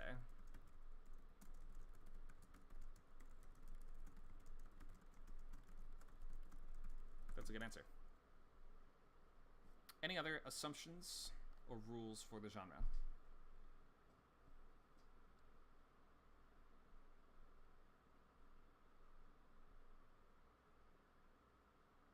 I think there's like a bunch of them that we are not yet touching on, but I will go into some of them in my next slide, and maybe this will give you guys some more ideas. How about we will so we already have this one. The main one is we're going to follow POV characters that they do not know the answer to the compelling question, but are going to attempt to solve it through the investigation. How about this one? Every time the detectives get a piece of pertinent information, we will see it happen, and thus be able to mentally log and track all the clues as the main character gets them. So your main character should not typically be finding clues in between the scenes or off screen, or like this might be so obvious that it doesn't even occur to us as like this is a rule. But you can't have your main character be finding out important info away from us, which is why certain stories like the Sherlock Holmes stories, they frame Watson as the primary character and as the POV character, so that Holmes does sometimes learn things on his own, or he does put things together on his own, then he's like, wait, I know who it is, then he runs off, and Watson's like, wait, what? Who is it? But in that case, we're not breaking the rule because we're following Watson. It's from his POV. How about this one? Perhaps the detective will process or explain a clue's significance as they find it, or perhaps they will keep it to themselves, but they must share their progress on their findings and their working hypotheses with the audience before way too long goes by. Because with a mystery solver that is way too internal or too quiet, we will lose the opportunity to be entertained and impressed by their methods, because their methods are a key hook of many of these heroes. Last one. There will be consistency in rules and devices related to a character's perception. If the character, like for instance, recounts their version of a crime and we see it play out, we'll be creating the precedent that For instance, the camera might be able to lie, or maybe it can't lie. Maybe you build this rule of everything the camera shows is literally true. So that's what we're looking for in terms of consistency of rules related to characters' perception and our understanding of the story. So, Amanda says, that's what I was trying to verbalize. We need to see it happen for the most part. Yeah, exactly. We need to see the important things happen, or else we're not really putting it together along with the main character. So I'm not going to go through this whole thing just because we have, like I keep saying, so much to do, but this is from the treatment of True Detective Season 1, which is by Nick Pizzolatto. And this is his statement and his expression on the rules and clarity and consistency. So you should read through this, and you should be able to speak in these same... You don't have to, like, write this out for your story, but you should be able to speak in these same terms as to the narrative consistency of what you're doing. So let's look at what Nick has to say for the rules, rules of truth for True Detective Season 1. So this show is framed around 2 interviews with the main characters, who are 2 detectives, flashing back to an old case of theirs. Now, he says, through these interrogations, Hart and Cole are our occasional narrators, sometimes commenting on the actions we watch, sometimes contradicting it with their statements. The entwining of these separate elements offers special storytelling opportunities through its juxtapositions, and allows suspense to be mined from these unexpected corners. For example, an almost constant tension should result from the unreliability of Cole and Hart's narration, when it doesn't accurately describe what we witness on screen. Though complex, this will be easy to follow because of all the visual signifiers available and the unique way voiceover will operate. People will be surprised at how easily they track events, and in that way True Detective is designed specifically for the television medium. He goes on to say, the rules for clarity are 1. The narrating voice may lie, but the images we see never will. So an audience can be sure they know exactly what happened, and also they can tell when one of the detectives is lying about their version of it. 2. We do not see Cole and Hart's interrogators until the 6th episode. The interrogation scenes are sparse and confessional and austere in the style of Errol Morris, like a guy just talking right to the camera. So, you don't have to have this all written out for your story, but you should be thinking of those rules. Like, am I going to create the precedent that the camera can show things that didn't really happen? Or am I saying, only when it's in a character's head can it do that? Or only the main character's head? Or only when a character's telling a story? Or only when they are giving court testimony? Or any number of things you should be able to speak to exactly how you're going to be consistent with your narrative choices like that, or else you're going to get Kathy Bates yelling at you, and nobody wants that because she's very scary. She's not right there. That's okay. Let's keep going. So let's get to this idea called the mystery box. Thank you for these slides, Nacho. So this mystery box thing is a J.J. Abrams term that he's used a lot ever since 2007 when he gave a TED Talk on this. You don't have to really look into the origins or whatever of this term, but it's on there if you want. But this sort of represents the idea of the mystery box is the central question of the narrative that you must maximize your entertainment from not telling us what is within the story. So if we want the readers to generally be feeling like, I want to know the answer to what is in this box, the box being what is the island, the box being a sort of larger driving question for something like a TV show. Movies can have mystery boxes too, but you just have a much smaller mystery box because you don't have years and years and years to like poke at it. But basically, inside the box is the interesting answers to this question that sometimes you will lose a lot of tension and engagement with the audience if you reveal it too soon. And you must be careful once you finally do open it that the answers within are satisfying. But with what we might call mystery box stories, usually the questions are going to be a little bit more interesting than the answer. This is just like a bit of a trap you can fall into, that the questions are more interesting than the answers. So try have the answer be something adequately interesting and don't just like add on layer after layer after layer after layer of complexity or whatever. Setup and payoff is going to be really essential for efficiently resolving mystery boxes and also just questions in the movie. So foreshadowing is this idea that we set something up early on that is going to pay off later. Setup and payoff. We put a domino into place, and then we are setting up a bunch of those, and then at a certain point in the movie, we must push on one and then watch them all knock into the next one, and we watch this whole train of dominoes fall over, and it's very interesting and entertaining for us. That's the payoff. So you can think of this in terms of start at the end and think in reverse to kind of reverse engineer what the solution to this question might be, or maybe you're thinking, what would possibly be a logical set of clues that led me to this cool conclusion that I thought of, or what would be, how am I going to build the foundation of logic that is going to lead me to this reveal eventually being unleashed. So a writer can come up with the payoff first and then go through and plant the seeds. And if you just come up in your writing with something that you're like, this doesn't really make sense on its own, you can often go back and add that element of setup in earlier. This works really well if there's a lot of distance between the setup and this payoff because The audience might forget about certain things in the setup, which might be really key for later. Think of Bruce Willis getting shot at the beginning of the movie that we then assume is only there for character narrative, to inform his character and his motivation, because he didn't die. So we're like, oh, he must not be dead then. So you can be pleasantly surprised when it pays off later if you set it up early enough. Sometimes we're going to break these into hinges, or sometimes the break into three I can't even read this sentence. Sometimes the break into three, the break into act 3, hinges on the protagonist remembering or finding something, paying off a setup for something that the hero did early on in the story. So, think of Training Day, right? The hero early on, he sees a girl being attacked in an alley, and even though his partner cop tells him don't interfere, he goes and he saves her regardless. Later at the end of the movie, when he's being kidnapped by gangsters, turns out that girl was one of their cousins, and we totally forgot about that scene early on. But since the fact that he remembers and he tells them, "Oh wait, you know that girl," then they're like, "Okay, we won't murder you now." So you can set something up very early, we'll forget about it, and then pay it off later. That can work really well for mysteries. Think of how to disguise the setup to make it think it's there for a different purpose. Like, for instance, I just mentioned Bruce Willis gets shot in the first 5 minutes of the movie. We assume, therefore, that was just in there for character reasons. We don't assume that was a setup for, oh wait, no, he's dead.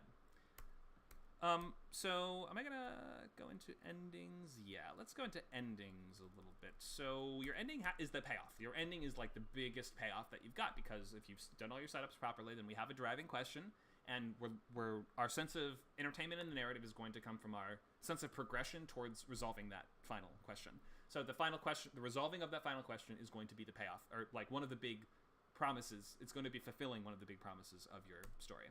So with your endings, like with almost any other genre, we want to reinforce the main kind of theme.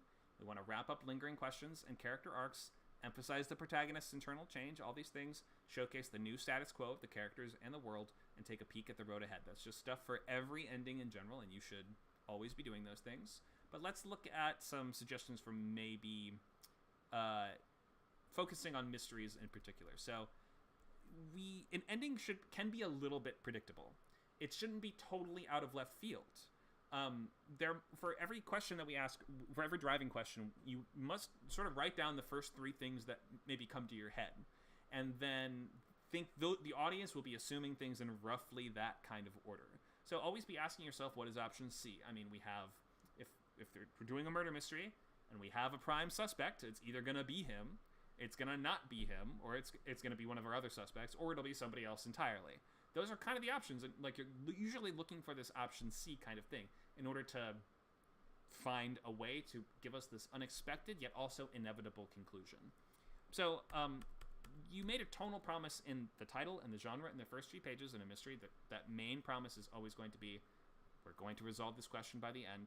You want to give us something better than we expected. So maybe it isn't the person that is our prime suspect, but it's in fact someone else that was just out of frame the whole time, or that was just out of our area of suspicion, but they have an even better reason for doing it. They killed this guy because they hated him even more than we thought the real guy even actually did. So try not to get too convoluted, and try not to stack twist after twist after twist. Simple questions usually demand some kind of simple answer, even if it takes us a complicated process to get there. You're almost always going to end up with somebody upset no matter how good it is. This is just one of the hard parts of this. Often somebody will be like, that's not satisfying, that doesn't work, that doesn't make sense. And so you just have to predict that and try to do as much work to shore up those cracks beforehand to make sure that your mystery is building an adequate foundation and then constructing on top of that in such a way that the whole thing doesn't collapse. Endings, more on endings. Who's fair game? So mysteries in particular, who's fair game to be the perpetrator or the villain in whodunit or why, whodunit type stories where we're trying to find a suspect. So we've seen a lot of these, so we kind of know the basic rules. Think of, when have you seen this be the case, or how can you think of a way to justify this? Normally, one of the suspects did it. Often we will have a main suspect, and usually it's not them. It's one of the other ones. But if you're not doing that, who else could have done it? A side character who was not a suspect. Be careful with that one. That one can be really tricky and dangerous, and can, if they weren't a suspect the whole time, it has to have been so close under your investigator's nose that it starts to strain disbelief to think that they didn't notice, or that they weren't able to put any of the clues together. So often you're going to have to have it be somebody that's kind of close to your main character, or they had a good reason not to suspect because they were, I don't know, a 10-year-old or the main character's husband or something like that. Those can be really good, but just be careful because it's easy to lose the audience there. How about this one? Everyone did it. yeah, how about anybody see Murder on the Orient Express or anybody read Murder on the Orient Express? The whole story is Hercule Poirot is trying to figure out who the murderer is on a train where it's a contained setting, so it can only be one of these people on the train. But then he looks at all the stab wounds and all the injuries, and he determines that each of them was delivered in some kind of different way. One stab was delivered by somebody who was left-handed. One stab was delivered by somebody who was very short. One stab was delivered by somebody who was very tall. Through all of his investigation and his interviews and stuff, he finds out everyone had reasons to hate this guy. And by the end, we learn the answer is they literally took turns stabbing the guy. They passed the knife from one person to the next, and each of them did stab him. The answer, which of the suspects did it? All of them did it. You can do that, but it has been done. That's usually where we're going to land on a lot of these twists, endings, and like resolutions to these plot types is, can you do it? Yes. Has it been done? Also yes. So you have to be aware of both.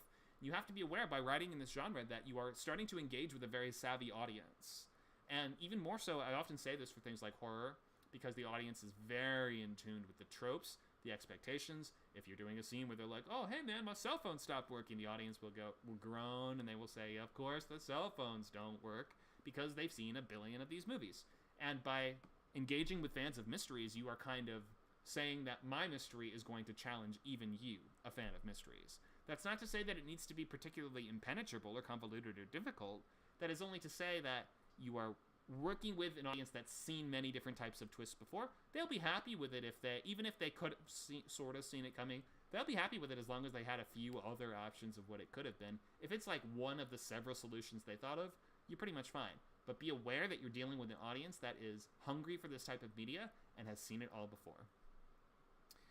Vern mentioned Roger Ackroyd, the narrator, is the criminal. Yeah, that actually just went into public domain this or last year, I think, too, which is pretty cool. So expect to see a Roger Ackroyd movie pretty soon. And also, yeah, your options are basically a suspect did it, a side character who was not a suspect did it, everyone did it, no one did it, or you called my last one, the detective did it, which is, it's been done. So it's not to say it's impossible, but the audience will have that in the back of their mind as a possibility. It's not going to catch them totally off guard. So unless you adequately, build the foundation so that it will catch them off guard. So yeah, when you're looking at your mystery, you have to kind of boil it down to very simple questions sometimes, like, well, who could have done it? These are the only options. It has to be a suspect, someone who wasn't a suspect, everyone, no one, or the main character. What's the other option? Some other person we've never met or never seen in the narrative? No. That's just not how the genre works. In a real life case, maybe. In a true crime, maybe it could be we spend all this time investigating, and we have all these suspects that we narrow down one by one, and we're doing all these great interviews, and we're piecing together our big conspiracy wall of possibilities and solutions. And then at the end, it turns out, oh no, it was suicide, or oh no, it was a random crazy accident, or I don't know, they just they got killed by a random stranger who then left and was never seen again. Something like that. Only really in real life will that happen, but usually the distinction between real life and stories is that stories are like real life, but better. We don't want to include the negative parts of real life, such as, I guess we'll never figure out who did it. Except if you deliberately want to create that really intense feeling of dissatisfaction in the audience, which maybe you do. Has anyone seen 3 Billboards Outside Ebbing, Missouri? Because that movie, big spoilers, does this. It does this so hard. It's sort of, it's like a true crime kind of thing where you watch the entire movie expecting that we're sort of putting together our suspects and we're trying to figure out who actually could have done this, and the main character feels like she's getting closer and closer until near the end she finds out, wait, no, the guy you thought it was, it couldn't have been him. And all this hope that you built up for yourself, it was all for nothing. But that movie's not really fundamentally a mystery. That's a dark comedy, or that's like a drama story with a dark comedy tone, basically. It's not really it's not like the movie will be over because the whole time she's desperately trying to solve the murder of her daughter. She is trying to figure out who did it, but moreover, she's trying to get the police to investigate it. It's really not a mystery type story overall. And it does intentionally create that sensation of dissatisfaction, because that's really important, because the character also feels that. And the movie is very much about taking that dissatisfaction and saying, am I going to let it go? Like Martin McDonagh work in general is very much about taking all of the grief that someone has given you and all of the pain that you've been dealt, and finding the strength to forgive them and to let it go. So you can see how that would not exactly fit directly into these conventions and rules, but it does deliberately create that effect I'm talking about. You don't want to accidentally create an unsatisfying ending. If you're creating an unsatisfying ending, it has to be because you have a point and you really think it's the best way to communicate the theme for your story.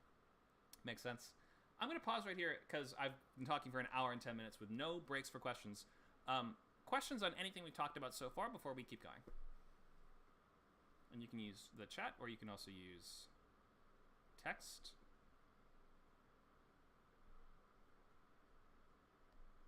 Any questions?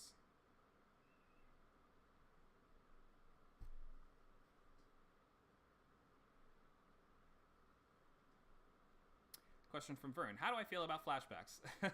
My students right now are like smacking themselves. My normal boot campers are smacking themselves in the head. I don't think flashbacks are a great idea usually, unless you have really carefully woven them into the framework of how the entire story is told. Newer writers, I just maybe have a sort of bias against them because so many newer writers lean so hard on flashbacks and montages that in every class I'm like, don't keep relying on these flashbacks and montages to fill in blanks. Like, you should be telling a sequential beginning and middle and end version of this story that we are experiencing at the same time that your main character is, and thus getting the same emotional effects that they are. Flashbacks are better suited for books where you can much more seamlessly dip into them, for instance. Flashbacks in movies are going to be very obtrusive and perhaps annoying and not really work well for the narrative unless you build the entire thing around them. So think of something like, I don't know, a movie with multiple timelines, or something like a Gillian Flynn movie where you're going to have like different characters that we're following at different times that are all giving their own perspective on the events, or like Rashomon, the Kurosawa movie, which is a super famous example of we have lots of flashbacks from different characters, but we're seeing differing versions of events. Or look at The Last Duel, which is another movie that just came out recently, which has a similar kind of idea, where we're going through many different flashbacks, but we're all from different characters telling the story. So, how do I feel about flashbacks? Generally bad. You can use them. I use them. They can be used. But newer writers often lean too heavily on them. You probably need less than you think you do. Other questions? I have a question about pacing. Sure. So I'm new to writing about mystery, like writing for the mystery genre, and I don't want to reveal too much too soon. So how do you approach that? Like how, you mean the pacing of clues so that the audience doesn't figure it out too soon? Yes. Okay. Good question, and we have some activities and slides on clues in a little bit, but I'll just give you the sort of like Cliff Notes version. The main character should not figure this out until the end. I mean, the climax of your movie is basically when they should be. The climax of a mystery story is often the main character figures out the answer.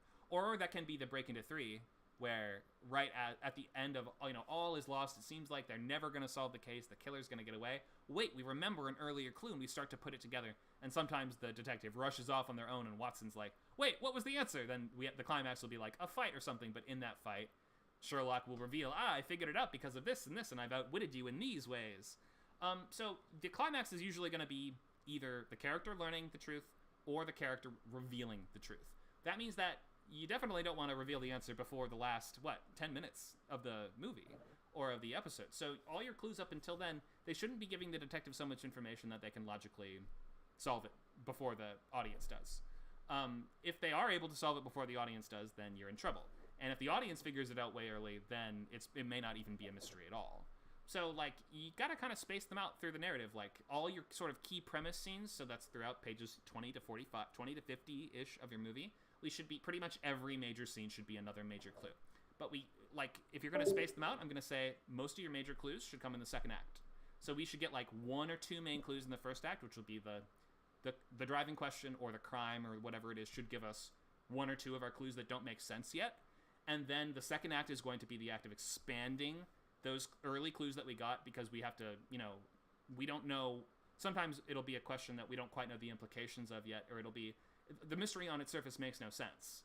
Like, how did anyone murder this guy? He was in a locked room. And then throughout the second act, we're going to be looking at different explanations. So every major scene in the second act, 3 or 4 of them, will have an interview or a chase scene with some suspect where we're like, wait, it could have been that guy, or it could have been that guy. So you want to space them out. I'm going to just give you a made up rule. Every 15-ish minutes of your movie should be a major scene where we learn a major clue. But don't give them so much that by the end, like once we have a good amount of clues in Act 2, you can stop giving them to us. You don't have to be feeding us clues the whole time. So I'm going to say like 4 or 5 major clues interspersed, like one front-loaded at the beginning, and then 3 to 5 throughout the second act. Does that help? Yes, definitely. Okay. Thank you. I know I'm just making up rules a little bit, because there's not one right way to do this. But if I were just to pick a template to give you, that's what I would. Okay, cool. Thank you. Sure. How do I get this out of full screen and actually looking right? Do I have to refresh the page? I guess I do.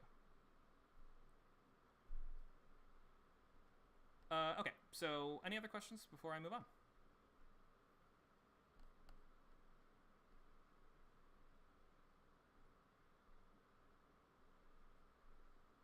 Okay, so we still have to get to twists, altered perception, cults, conspiracies, and secret societies, clues and clue chains, and logical links between clues, and then loglines. So we still have a lot to do. Thanks for being here. I hope you guys are enjoying this class. If you like this, we do these all the time. We have two weekday classes every single week. Then we have boot camps on weekends.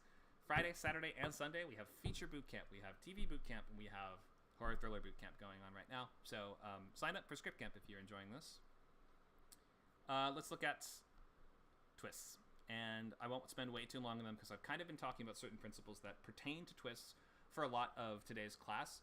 And I talked about Sixth Sense a lot, but let's just look at briefly how twists are working. So we'll revisit some slides from my thriller class. So twists are this active stage magic type misdirection where you want the audience to be paying attention to something else, and in your other hand, you will be moving the proper pieces into place. So for instance, we talked about this case of the main character gets shot in the first 5 minutes, and later we immediately fade to later he seems okay. So our own assumption will be that this was just to show a formative moment in the character's past and kind of tell us what's motivating him now, and we're not going to later be thinking about it because it never returns. We never flash back to that, even though his relationship with that kid in that opening scene is really key to the movie. We are never going to come back and question, wait, did I really die? We're never going to make it seem like the movie's about that.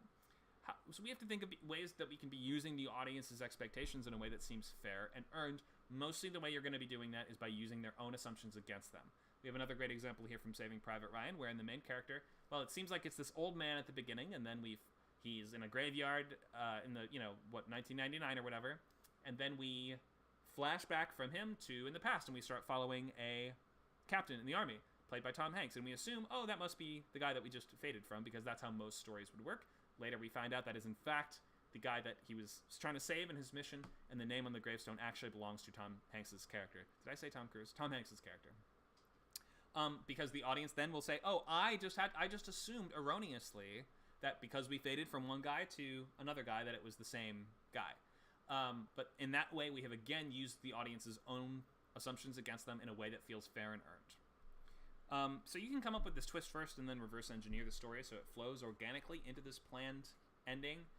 You might want to brainstorm a dozen possible endings. I suggested this idea of come up with your top 3 things that the audience will think, and then maybe use the best one for your real endings and use the runner-up for plot twists or red herrings, or, the audience will be thinking along those lines, so the main character might also be assuming along those lines. So you don't want to get way too ahead of the audience. Start with what they assume is true, and the main character might assume that's also true. If you investigate that and early on that turns out that is not true, then that's great, and the audience is on board, because now they're like, oh, well, if it wasn't my initial assumption, logically I've just seen that it could not have been that, well, what could it be? And they'll probably move on to assumption number 2. And so you should just be aware of, maybe even interview your parents or something and ask them, what are your top 3 guesses for what the answer to this would be? So misdirect the reader into asking the wrong questions. Arrival had a similar event to the twist we were just talking about, where we see at the beginning of the movie starts with we see the main character, a sort of series of vignettes of her caring for her dying child, and then we sort of move ahead to the movie, and our main character seems sad and lonely, so we're like, okay, that must have been a flashback, or that we must have started in the past and then skipped ahead to the future, and we continue to see flashbacks to her raising her child throughout the movie, but we later on learn those are in fact not flashbacks. We just assumed they were flashbacks. They were in fact flash forwards to something that has not happened yet. So we are not focused on that. For the most of the story, we're focused on, it seems like the driving question is something else. It seems like the driving question is, how do we communicate with these aliens, and what do they want? And kind of how do we, give them what they want. So we aren't really thinking about this other question of, well, who's this kid? It's not presented like a mystery, but by the time that we start to learn the answers, we realize it was our own assumptions that made us come to the wrong conclusions. Again, total fair play. So for a great plot twist to work, you have to be paying attention to other aspects of storytelling. A twist is not going to work in a vacuum, and you just have to make sure everything else is in place for these to really land. Let's get into misdirection and different types of sort of fake out clues. A red herring is a clue that leads in the wrong direction, but can still push your character towards the plot in interesting ways. You shouldn't think of, well, here's something I say often in classes. It's very uninteresting to watch a person hit a brick wall repeatedly in stories, a metaphorical brick wall repeatedly. So it's not usually going to interest us unless the wall starts to break or the character does. So why do I mention that in terms of clues? Well, because we shouldn't have scene after scene of the main character hitting dead ends and not getting a clue. If they do a big chase and they catch who they think is the suspect, it turns out this is the wrong guy. He goes away. We don't learn anything new. Even if, a lack of a clue should still feel like a clue. And we can have these red herrings, which are going to be clues that the main character assumes are key to or pivotal to the case, but that are leading them in the wrong direction, but can still push them into interesting places for the narrative. So while the audience's the character's initial assumptions might be wrong, they may put them on a collision course of something else interesting, which might imagine them like a pinball bouncing around the machine. You're not always going to hit the, jackpot, bubble or whatever you're supposed to, bumper. But sometimes you'll hit one of the side bumpers, and even though it's wrong, it's still going to bounce them up in that same direction towards the right solution. We have something called Faux Shadowing, which I've drawn from TV Tropes and many of these other from tvtropes.com, which is a great website. Sometimes an author will spend a lot of time blatantly foreshadowing something, only to play with the audience's heads, and when the reveal comes, this implied development never really occurs. So maybe the opposite occurs, or maybe something shockingly different than your expectations occurs, and we can use that for a big scare or something. So you can do this faux shadowing where you pretend to foreshadow something, but really, again, make sure it's just the audience being like, oh, I assumed he was foreshadowing that. There's a movie called Funny Games, which is kind of an experimental psychological horror movie, I guess, sort of satirical torture porn, I guess you would call it. I don't really know exactly what genre Funny Games is, but it does this on purpose to affect the audience, in that it'll show one of the killers that breaks into the house puts a knife on the table, and there's a lingering shot of that knife, and later our main character tries to get it and then they just can't. Or it will be even the movie cheats even more than that, but that's just an example of the kind of thing you can do to be like, oh, I'm following the rules now, I'm showing you a shot of the knife that's going to come back later, and then it just turns out we use that to sort of spike the volleyball directly into your character's face. So there's ways you can do this sort of faux shadowing thing. We also have what you might call the untwist, where the outcome or the answer to a mystery, it maybe is something considered too obvious to even be the solution, but that turns out to actually be what happened, the kind of Occam's razor effect. Even though most of the audience was expecting a less obvious one, it might be for different reasons than we thought it was. If anyone saw it, we were talking about Knives Out earlier. Knives Out does do this, where it seems like it's this guy, and then we're like, but that would be too obvious. He seems too evil. And then we have many other lines of investigation to go down, but then at the end we're like, oh, it was this guy. That's okay to do, as long as we learn sort of something wasn't the case. It shouldn't be all of our initial assumptions were just true, because then it feels like, oh, I just figured out the movie scene one. It should feel more like, oh, this happened for a more interesting reason than I thought it did. So careful with the untwist, don't make it unsatisfying, but give the audience what they want in an unexpected way, perhaps. Psychological elements. This can be a great and totally fair way to cheat. Like I mentioned earlier, if we're having characters tell stories of things that happen, and you build this rule, you build this precedent that we can flash back to their narrative version of events that we later realize is not actually going to be how it really played out, or maybe even we see other people's versions of events that are not similarly kind of inhibited by whatever is psychologically affecting your character, or maybe just faulty memory or something like that. So often in this genre, we are in the head of a main character to the extent that we are perceiving events as they do, meaning correctly or perhaps incorrectly perceiving events as they do. And so the clues to filling in gaps in the characters, the clues to this mystery might be keys to filling. So it may be like something like the girl on the train or the flight attendant, where the main character's alcoholic blackouts are used to great effect to create gaps in their knowledge that they must then struggle to fill in order to resolve the driving question. Or this might allow us to revise moments that we've seen before, and as we come to grasp that reality is different from your protagonist's initial understanding of it or what they believed before, or it might be that your character is trying to solve a mystery that is relatively mundane, but they are being affected by something that alters their perceptions so that they are forced to approach it in a unique way. Something like Julia's eyes, or what was the other one? Something like I had such a great example just off the top of my head. What are some examples you guys can think of movies, mysteries where the characters have an altered sense? Memento, an altered sense of perception, and how can we kind of play this? What are some ways we can alter your main character's senses to build an effective mystery? So think of, what have we seen before? These can be things that might be interesting hooks for mystery stories. They might be the source of the mystery itself, or they might inform the protagonist's unique way of solving it. Because, like I mentioned before, in mystery, the main character's methods are often one of the main hooks of the entire story. So, what has been done to death, and what have we never seen before? Think five senses. Think memory, emotion, logic, language, chemical or drug use, anything like that. What are some ways we can alter the main character's perception to either create or inform their methods of solving a compelling mystery? Fears, like in Vertigo, he was afraid of heights. Sure, so a phobia that the main character has. Phobia. Right, Yeah. so that would be a way of informing how they solve the mystery, right? Because they would then be forced to avoid certain stimuli. Do you have a way that a phobia could create a mystery as opposed to just informing how it's solved?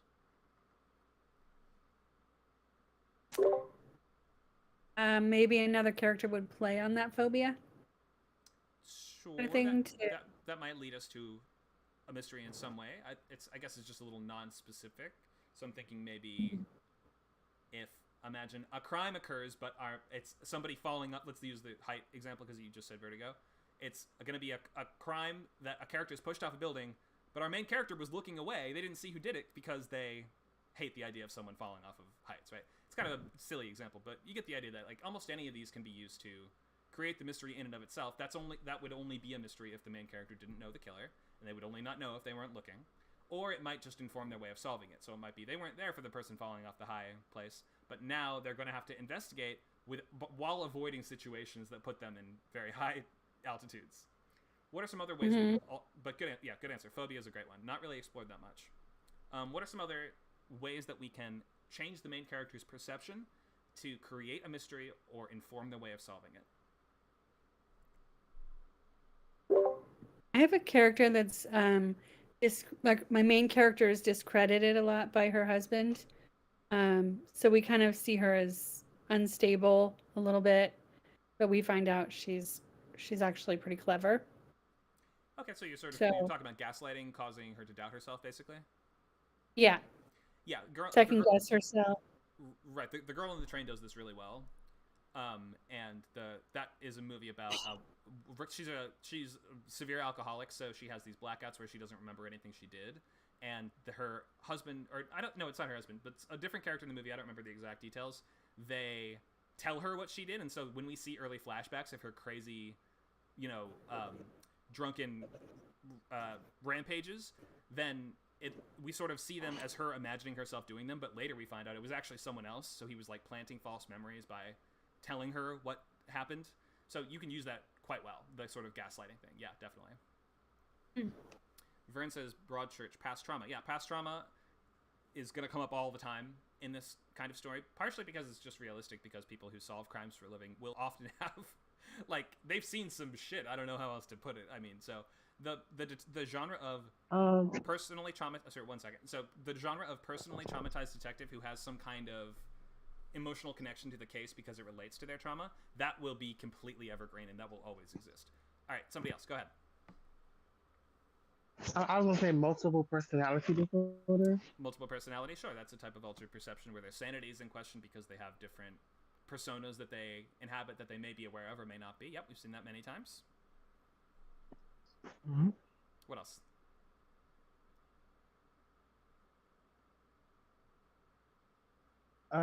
Someone like someone that's controlling another character. That's like, like someone's mom or something is like the real villain that's making the other person do something that you think is the other person, but it's really good. You mean like magically making them do something else, or like magically controlling them, or in a sci-fi kind of way? Yeah, like Yeah, yeah, like magically that way, or just sure. So yeah, supernatural and sci-fi um, allow us to do all yeah. kinds of ways of the main character's perception being altered. Perhaps it could be, like you mentioned, sort of like possession or controlling someone else or something along those lines. Sure, we could do all kinds of supernatural stuff here. Let's get one more. What's one? Look at these. Lots of I want to see one for emotion, language, or logic. What's a way we could alter a main character's version of any one of those three things that will then give us either a compelling mystery or inform their method of solving a compelling mystery?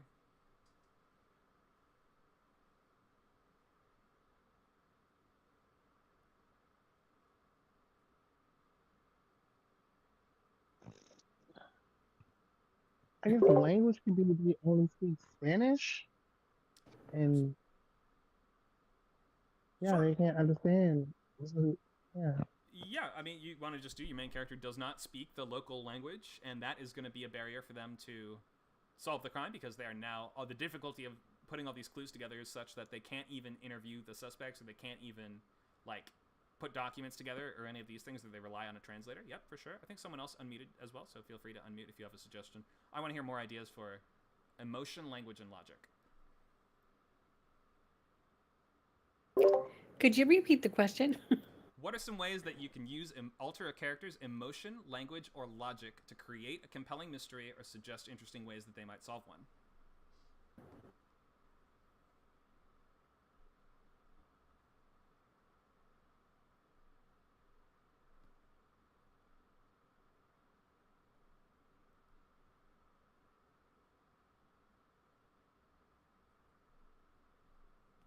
Any ideas for emotion or logic? They could be on drugs. Well, that's not emotion or logic. That's our third one, or one down here, which is chemical or drug use. Okay. But sure, yeah, okay. The main character might be on drugs, and how would that interestingly create a mystery or inform their method of solving it?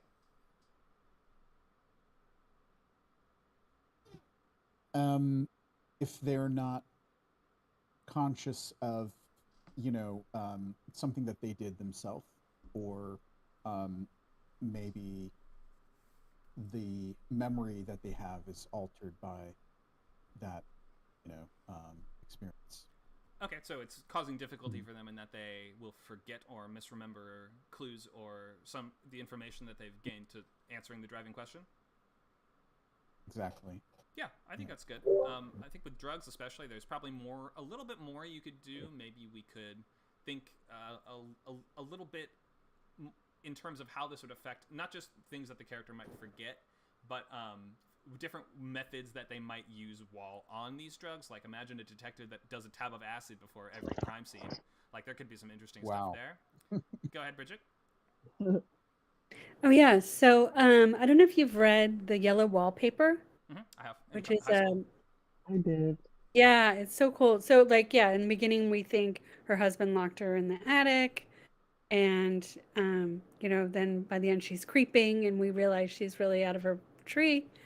So I think it's comes down to when you talk about emotion, it's sort of like even the character can be just have their own perception, I guess. I don't know if that works in this scenario, but I was just thinking Sure. like we're thinking that this character is stable, and we feel sorry for her because her husband's done this terrible thing to her. Mhm. And so we're like getting all these emotions around their emotions. But then, our perception shifts. Yeah, so I we might think. say just sort of sanity would be the altered perception there, where the main Yeah, character yeah, is sanity. kind of just less of a grip on what's actually happening than everyone else for some reason. That we may, since if we're really tightly in that character's head and perspective, like we're sort of seeing the world as they do, then it may require us to have some kind of big shift later on where we now see things as they really are because the character does. And yeah, like Lovecraft stories are all about people going insane as they solve mysteries.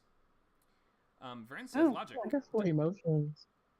1 second, let me just I want to read what Vern posted here. So Vern says logic. Detective enters different culture, like in Witness. Witness is a movie about a detective that goes into an Amish community. Detective needs to reconstruct crime based on figuring out insiders' rules and norms. Yeah, that's a good one. The most recent Paranormal Activity movie, Next of Kin, is also this sort of story type. Go ahead, Lizima. I guess emotions. Someone can be like severely depressed. Really depressed? And that, Okay. yeah. And how would that create a mystery or inform their way of solving it? Well, it would have make it hard for them to solve it because they have to like get up and do stuff, and they have to keep they're like getting pushed by another character to like solve this case, and then they have like they're really sad, Mm-hmm. prevents them from getting over. Yeah, we see this all the time in this genre and many others. The main character being super depressed because something terrible happened to them in the past. Usually the way you want to take it, though, is not going to be that they are lying in bed not doing anything depressed, because then that will require someone else to drag them into or through the narrative. Usually the best way to go, you're right, that a depressed main character is totally fine, but try to usually pick traits that will, like, they're depressed in such a way that they throw themselves into their work and they're just really, devoted to this case, or maybe they sort of turn that depression into anger, and like just try not to make it give them something that makes them way less active and makes it feel like they don't want to be there in the story and they don't want to be solving it. If you can take their depression and have them because everyone processes depression and negative emotions differently. You might say, for instance, this character, he got so depressed after his family died that he became a nihilist, and now he doesn't care about human life, and after every interrogation he just shoots his suspect because that's how depressed he is. Like, that would be a cool way of altering your character's perception in such a way that he sees human life totally differently now because he's so depressed. It's not like he's so sad he's going to lie in bed and just watch Netflix all day, because that just sounds like they're not going to be an active or interesting person to watch. But depression can definitely be used in lots of ways. Yeah, for sure. Okay, so I guess in logic, one can be naive. Logic can be naivety. So I mean, it can be naive. Sure, yeah, maybe if you have like a kid or a younger detective who's like, well, it couldn't be that guy because that would be mean to kill your wife or whatever. And he's like, that is sort of, that is kind of a logic problem, because a kid wouldn't think somebody would murder their wife because you love your wife. So yeah, that could definitely create some interesting scenarios. So be thinking of all these, like, altered perception is going to be a great way to create mystery, especially in psychological thrillers. If you're writing psychological thrillers, this is like the most essential slide. So be always thinking of interesting ways we can do this that we have never seen before. Let's look at cults, conspiracies, and secret societies, which are going to kind of be at the heart of what we already called the sort of conspiracy subgenre of mystery, which is largely just going to be driving questions that pertain to large groups of people, or I don't know, sometimes it's aliens or whatever, but often it's entities who have worked together to cover up the solution. But why are they doing this? We have to answer the question, and the answer, because they're just evil and they want to control everything, is just not a great motive anymore, because we've seen so many versions of that, and that just feels really limp and weak. Your cult and your conspiracy and your secret society needs to feel like it exists for a reason, and it has a rational, logical reason for existing. Because people are evil does not make them maniacs. Every time. So for cults, we've seen so many cult movies. And we have had such an oversaturation of this idea in media that you're better off with either a really specific and really unique take. For instance, maybe you're focusing on some element of the cult that we don't normally see, such as in the Riley Stearns movie called Faults from, I think, 2010 or 2011 or 12 or something, like around there, which is sort of a mystery drama about a guy who is an expert cult deprogrammer who specializes in kidnapping cult members and unbrainwashing them over the course of days. So, like, you might want to pick some more specific element we haven't really seen before, or some really unique take, or some, if you're not doing that, then some meticulously researched one that draws really heavily from reality, just because the general public is much more aware of and immersed in sort of cult-based media than they were before, thanks especially also to true crime podcasts and these big series on Netflix. What was that one that everybody watched that was about that big cult in, what was that really big cult documentary on Netflix? I can't even remember what it was called now. What was it called? American something? I'm sure you guys will figure out what I mean. But the point is, we've seen a lot of this, and it has to sort of not feel like a stock cult. It needs to feel authentic or unique. Conspiracies. The discourse regarding conspiracies, and even the term itself, has changed a lot in the last decade. I think we don't have to get into the political reasons why this is, but we should just say that public understanding of what a conspiracy is and simple public agreement about what global machinations are true and which ones are not is not as clear cut as it used to be. The way that we sort of look at conspiracies and these big unresolved questions is totally different than it used to be. So you have to take that into account in writing conspiracy-based stories. Nowadays, there's a lot of different conspiracy theories and stuff out there. It used to sort of be interpreted as harmless fun of, people who think that aliens built the pyramids or that, I don't know, that FBI killed JFK or something like that. This has mutated, and you need to become familiar with what conspiracies mean nowadays. If you're going to do a conspiracy thriller, you can, but you need to be, you can't have it be that the main character thinks they figured out the answer, and they post it on the internet, and then everyone's like, wow, the truth is finally out. And now everyone believes it. It's just not going to work like that anymore. The internet has totally changed how people buy and believe information. Your character will have to, and we even see this in some earlier movies, and you are kind of stunned sometimes by how much faith the writer has in the public. Look at a movie even like Serenity, which is a movie about a group of sort of space cowboys that end up unveiling this conspiracy where the evil government, they used a sort of calming, pacifying chemical on a colony planet, and it had negative effects and turned the people into space zombie monsters. And then our main characters find out the truth and find video evidence of it, and they post it to the galactic internet or whatever, and it takes down the alliance or the evil bad guys. It the public turns on them. That wouldn't happen anymore, and I don't think an audience would buy that could happen anymore. Just because you post video evidence of your assertion being true doesn't mean a lot of people won't close their eyes to it or not believe it or have a bunch of other contradictory evidence or have their own sources. So just immerse yourself very much in the discourse related to conspiracies if you're writing about them. Secret societies, these do exist and have existed, and usually it's going to be for simple and somewhat boring reasons, though. Hoarding and preserving wealth for small groups of people. So these are often going to be played for laughs, and we think we've kind of seen everything that secret societies could be or have to offer. So just think of how could this be played straight again? How can I reinvent this, and how can I make an audience buy this in a new way? Any questions on cults, conspiracies, or secret societies?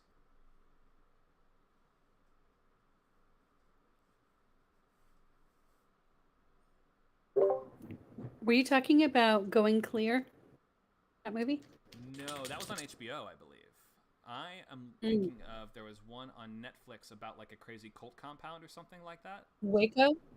I don't think it was Waco. There was another one that, let me just Google it real quick. I'll just find it. Netflix cult documentary. I'm sure it'll be on this list. What was the one that... Wild Wild Country. There you go. So that was sort of popular. Remember the Tiger King early pandemic era? This was their other huge sort of documentary series that was about a cult. I've heard it's great, so if you like that sort of thing, check it out. Cool. Any other questions? I have a question about thrillers that don't work, but I don't know if we have time for that. Sure, go ahead. I have one in particular. What? Go ahead with the question.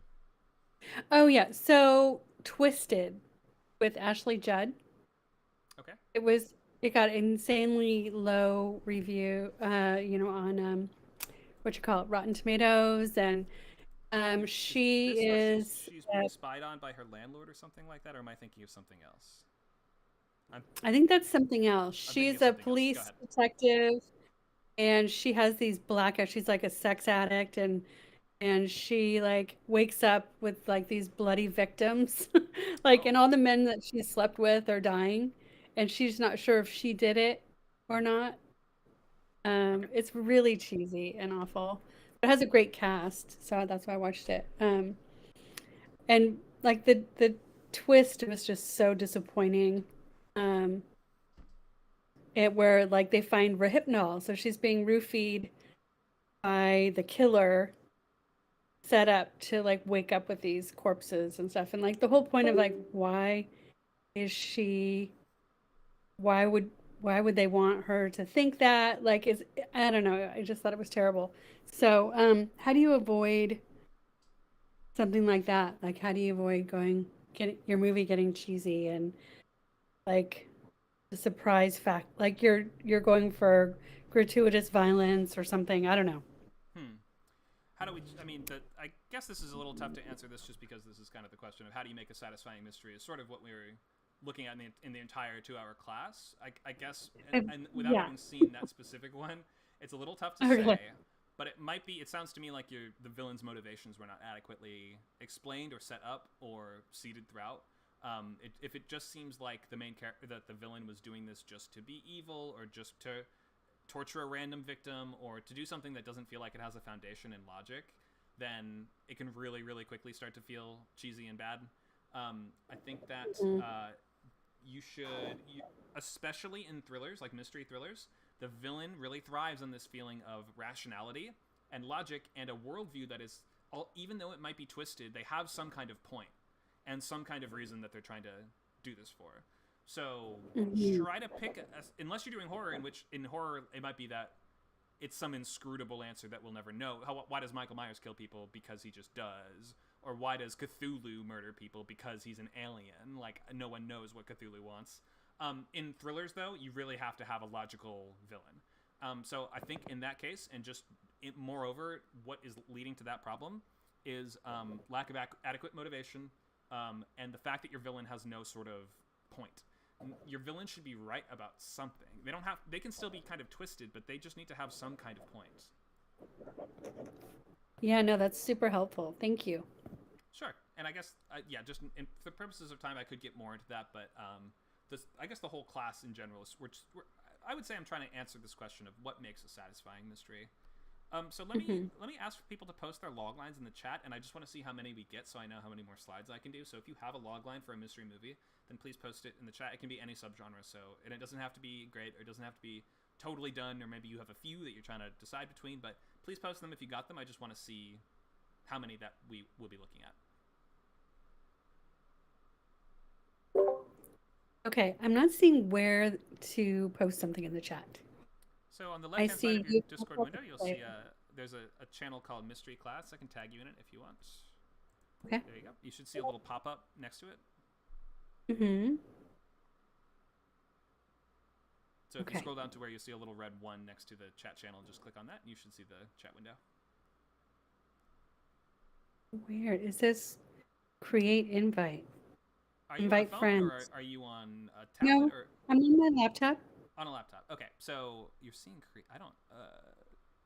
It's weird. Friends. So on the left-hand side of your window, it should be a list of chat channels. At the top, it says events and threads. Do you see that? No. Oh wait, I think I see the chat now. Oh, 51 messages? probably. Does that sound one, right? Yeah. Mm-hmm. Okay. Thank you. Sure. Do you have a logline for us? I do. You do. Okay, great. I don't think we have any more, so that's great. We'll just do one. I'll give you a minute to post it and to do all that. Let me just do 1 or 2 more slides, and then I think unless somebody, this is an opportunity to get feedback on your loglines. I would take it if you've got one, but if just Blizzard has one, then we'll just do that one. So no big deal. Okay, let's do a couple more slides on Chain of Clues, and then we will look at this logline. So, Chain of Clues. We need to have a logical progression of one clue that leads to the next one in your story, because so much of this genre is based on we find one piece of information that might ask another question, or it might resolve an earlier one, but ultimately it's going to push us towards our next exciting set piece or incident or whatever's going on. So, let's practice coming up with a logical chain of clues that will lead us to the endpoint of these little mysteries. We have to ask ourselves, what logical clue could the hero find at each location that will lead them to the next one? And almost always we want to have your main character actually physically going to those places and physically interacting with those things, unless it's something like Searching or like one of these more tech-based thrillers. But we want to have the main character have boots on the ground and be talking to people in person, not calling all the suspects on the phone, unless it's a true story or something where that's how it played out. But the point is, you want your main character there and doing stuff almost every time. What logical clue would they find at each location that would lead them to the next one? Mix it up. Use different types of clues each time. What types of forms can clues take? How about a physical object? I think what's the most cliched type of clue you can think of?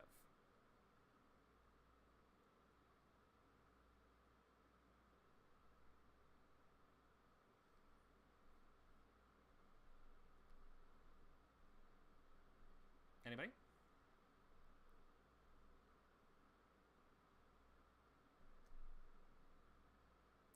The murder A weapon. fingerprint. That's the thing. A fingerprint. Oh, Okay, sure. A fingerprint, a weapon, so a physical, like a knife or something. Go ahead. Somebody else.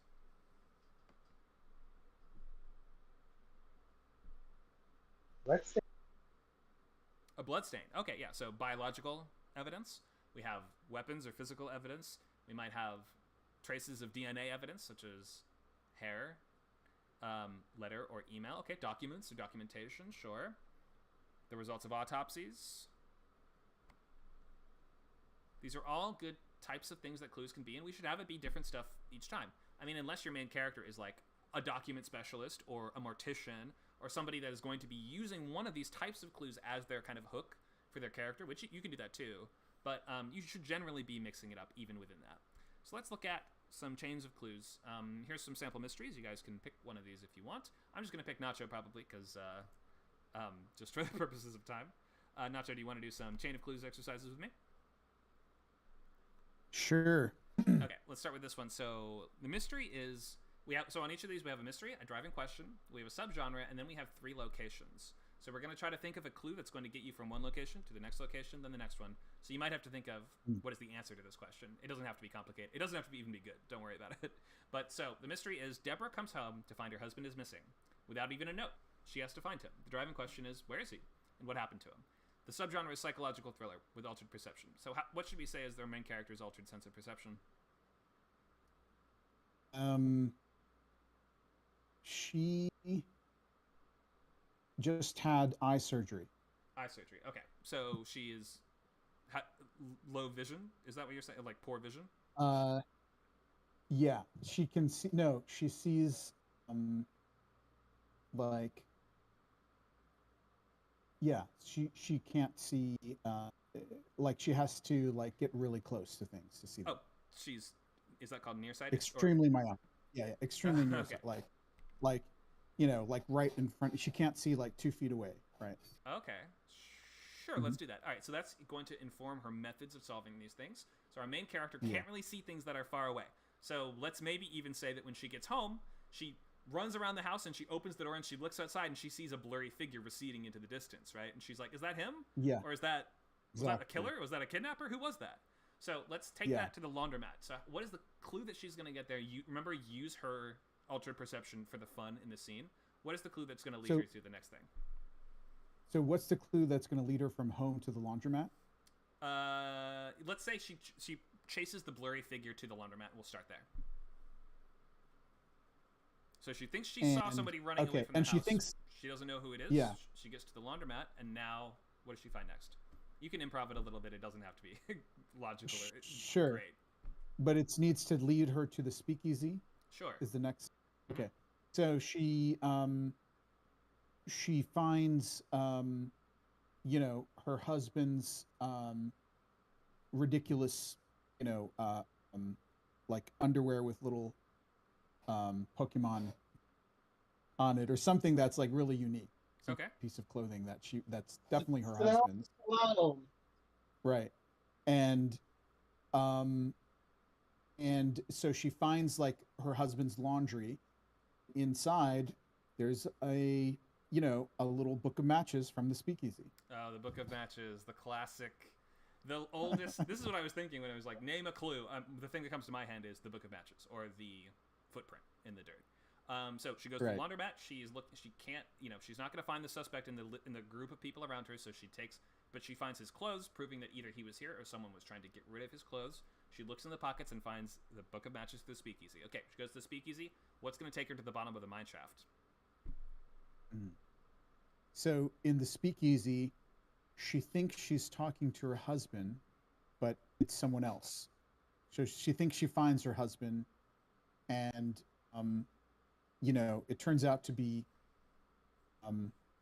someone completely different. She can't find her husband.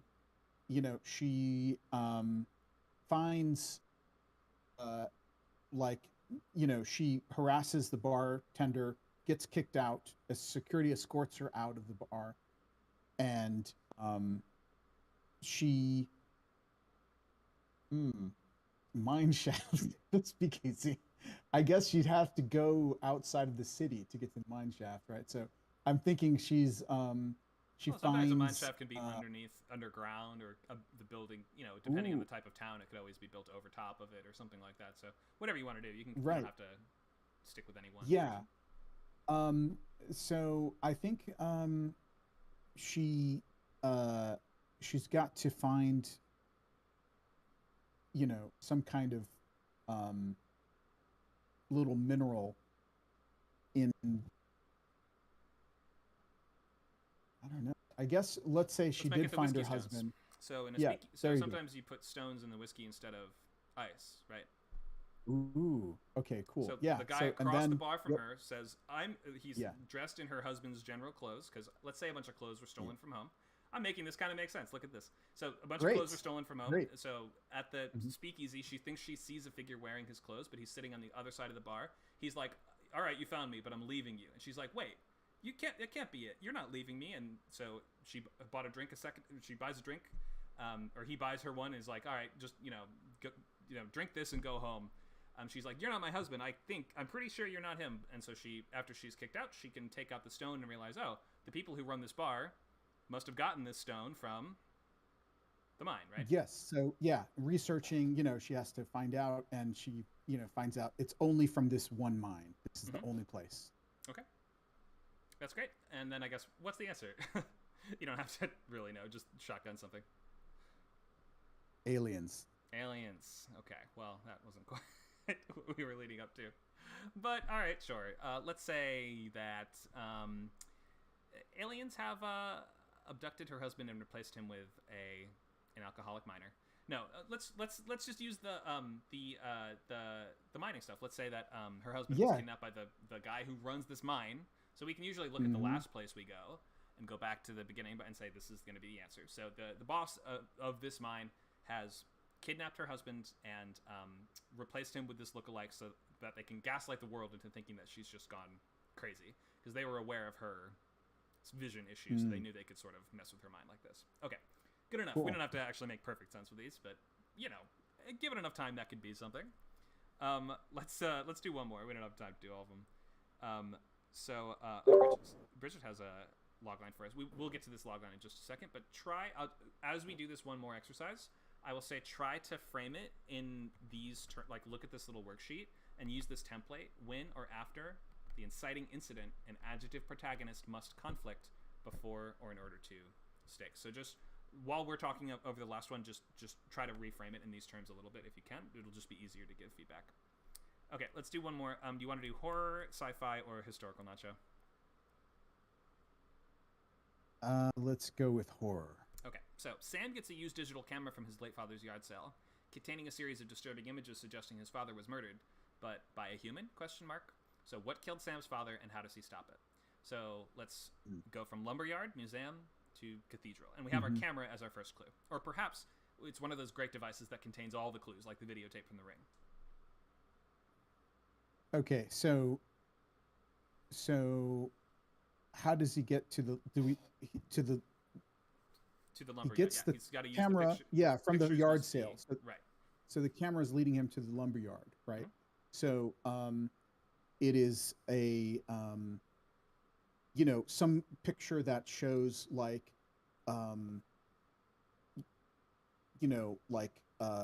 some kind of Bigfoot looking creature, really you can't really see what it is, but it's obviously violently attacking the father from the point of view of the pictures. He's taking pictures of it, and then it's right it up looks in like the Sasquatch is holding the camera.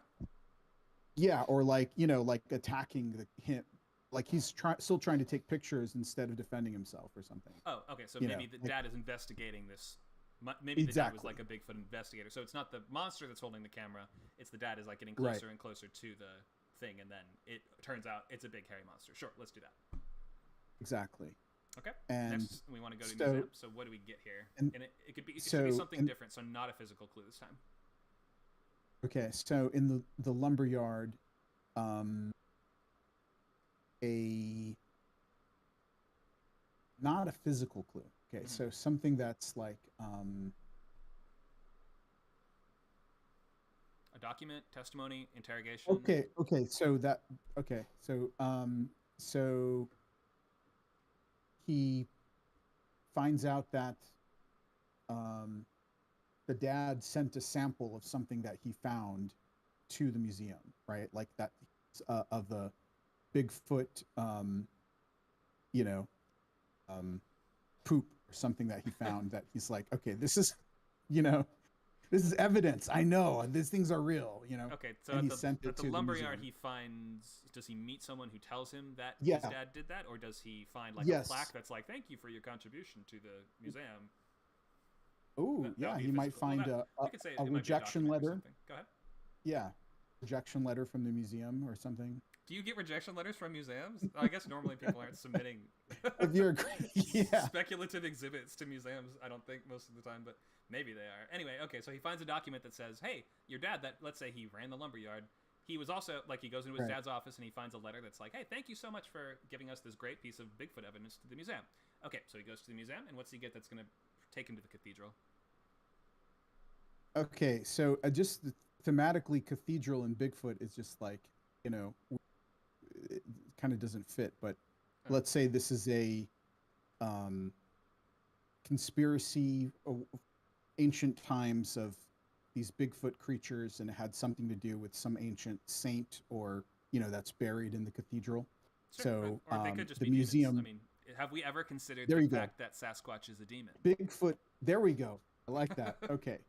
So in the museum, he finds an artifact that is related to the demonic Sasquatch. You know, like, well, let's say if we're not using the same ones we did before. So this time he, like, interrogates the person who rejected the feces. I guess, yeah. Okay, And he so- finds out. Okay, let's sure. Yeah. Let's say it's a priest. Go ahead. Yeah, it's a priest who, you know, also works at the museum, right? Sure, So, like let's say a specialist in yeah. religious artifacts. yes, and we find out, and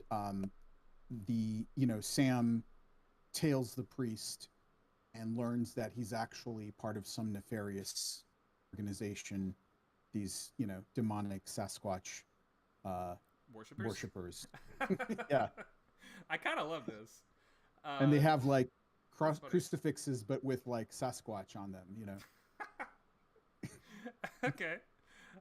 Yeah. So this has turned into a conspiracy theory or conspiracy thriller about a cult of religious Sasquatch worshippers. Maybe they think that Jesus or the Sasquatch is the second coming of Jesus. So they try to summon him to Earth, and as a result, he's eaten the main character's dad. All right. So exactly. Yeah.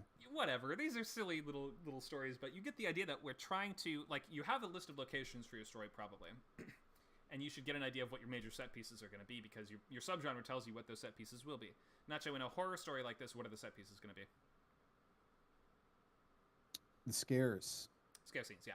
So you're going to have to usually base those around a certain interesting, unique location with its own set of games that are offered by the physical space. So Lumberyard, it's going to have some great... Where do we start on the scare sequences you can do at a Lumberyard, right? Then we take that to a museum, then we take that to a cathedral, and over each of these locations, you write down scare sequence, this happens, and then we know at the end of that scare sequence, or despite that scare sequence, so through that, or despite that, our main character gets this next clue, which will take him to this next place. And that's how you plot a mystery. Chain of clues. Awesome. Any questions about this method?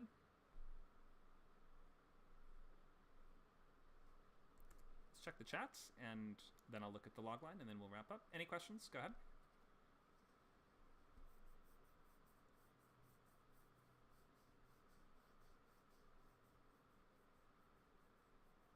Looks like we have one person typing. While they're doing that, I'm going to just read this logline over.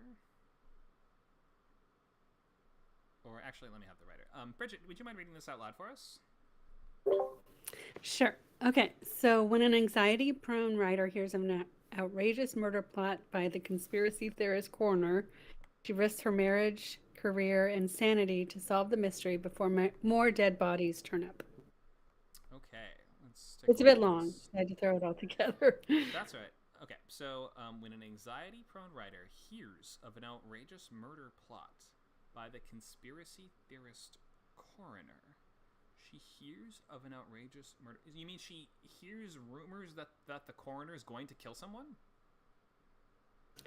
No, the coroner is telling her of this, what he believes is a murder plot, because he's picking up all these dead bodies. Oh, so she doesn't hear of a murder plot by the coroner. She hears of a murder plot from the coroner. From the coroner. Okay, yeah. Completely different meaning, just that one word. So I would just double check that. Because if we're saying it's a conspiracy by him, it sounds like he did it. Okay. So when an anxiety writer hears, you're right. Let's just say doesn't hear of it. Hears of an outrageous murder plot from the conspiracy theorist coroner. She risks her marriage, career, and sanity to solve the mystery. Why? Does it affect her personally? That's a good question. She, well, her husband's doing his residency under this doctor, and she starts to believe that he's a murderer. She wants them to get out of there. She believes that her husband or the doctor that he's studying under is a murderer? The doctor he's studying under. Okay, so she suspects that the murder plot will involve her, you're saying, because it will come to affect her husband in time? Yes.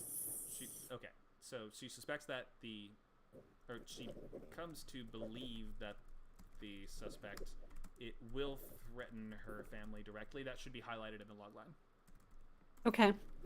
It's less important that the details of how she hears it. You're kind of giving us the catalyst for a catalyst, which is you're giving us the inciting incident for an inciting incident. She hears of this murder plot from this guy. It sounds like, okay, but the more important thing is she finds out about a murder plot, then starts investigating it. So I think your first part of this should be more like when an anxiety-prone writer, inciting incident that affects her directly. So affects her directly, because there's no reason to risk your marriage, career, and sanity to solve something that doesn't affect you directly, unless it's going to be the type of story where it's like, I'm a writer or I'm a journalist and I need to unravel this case because it's my job. But usually, if you're going to do one of those, and you can do those, Sinister is that, but if you're going to do one of those, then they have to bring themselves into so much danger pretty early on that we feel like they can't get out of it now, and that we will then maintain that sense of urgency. The case should directly affect them unless they get so embroiled in it that they start to be personally affected by it very soon, especially for a movie. Okay, so it affects her directly. Here's of an what's outrageous about it? Nobody else in town believes it, but this coroner believes that he's murdering his patients. This doctor.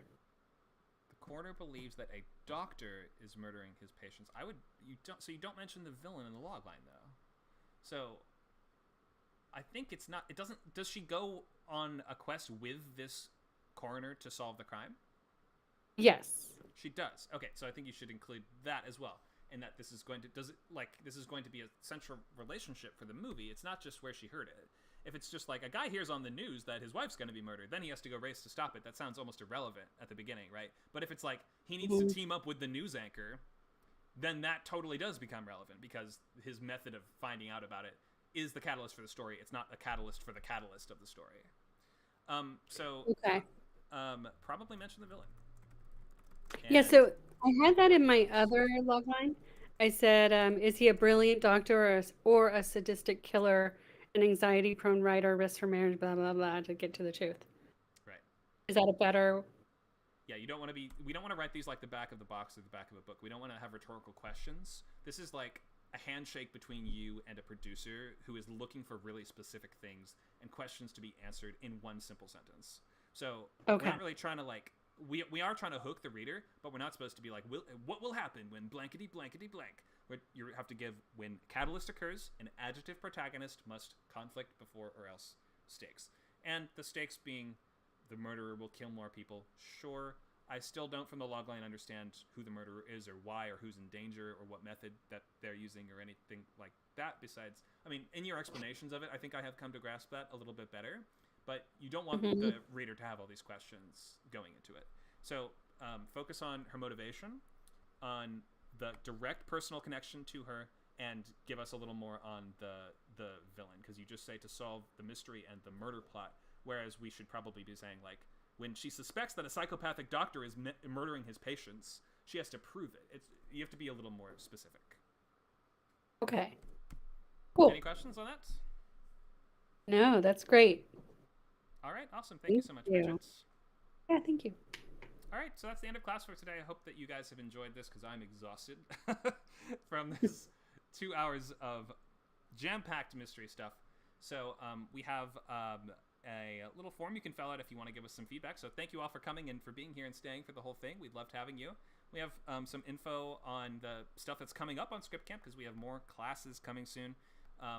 We have a big old list of them. Remember to sign up. Also, if you are interested in doing more of these, the boot camps are starting really soon. So we have new sessions of pilot, feature, and rewrite coming up. Rewrite is on the upcoming, Saturday the 25th. So we also have writers groups on the server. The Comedy Pilot Writers Group meets at Mondays at noon.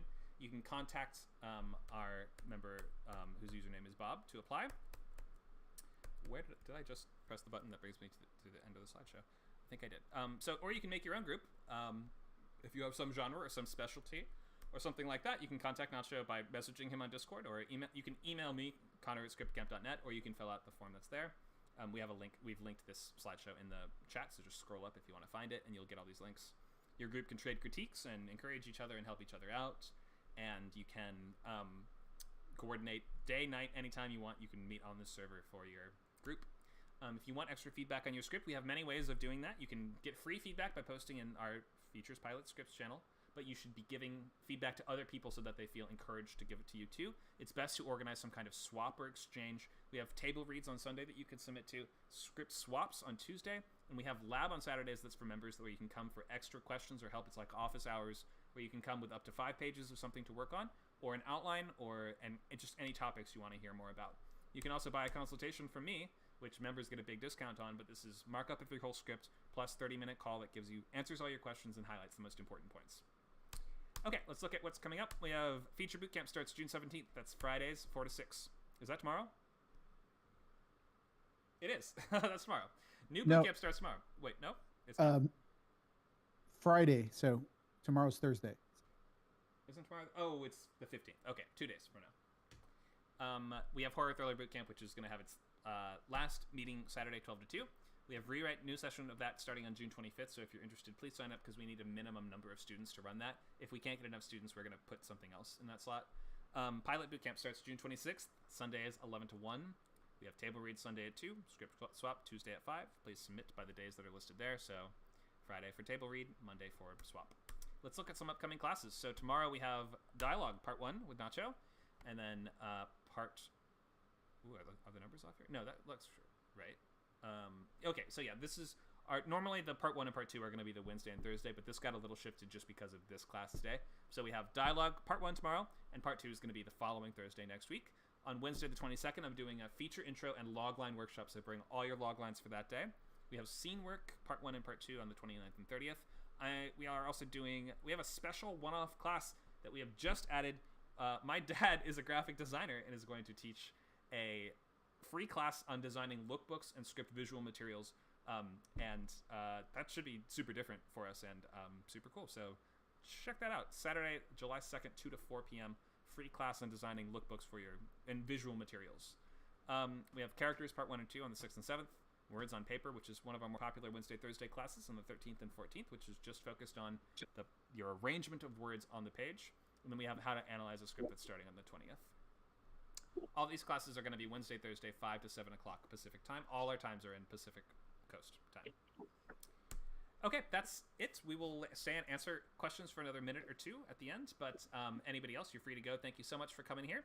I say you're free to go like you were trapped here. You're dismissed, I should say. Let's take last questions on anything we talked about today or on Scriptcamp in general, and then we will close the session. What questions do you guys have? The floor is open.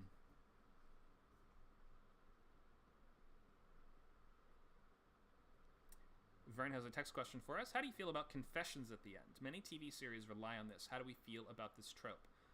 It's a little hacky, or it feels a little hacky nowadays because just we've seen it so much, where at the end of the mystery, the killer steps forward and says, yes, I did it, but I did it for these reasons and for this, and I would have gotten away with it if it weren't for you and your dog, or whatever it is. We've seen it in Scooby-Doo a million times, so just like we're so used to this that you're going to have to just find some new or interesting or different way of doing it. Maybe find a confession that completely justifies them and makes the main character realize, wait, I shouldn't even be arresting you. Maybe find a confession that they can give in a different way, or that they can, deliver for some reason we never thought someone would confess. Or maybe multiple people confess and we have to figure out which one's the real one. So it's one of those things that's so done to death, you should just find some unique take on it, and then you're fine. Thanks for the question, Vern. Other questions about Scriptcamp or mystery writing?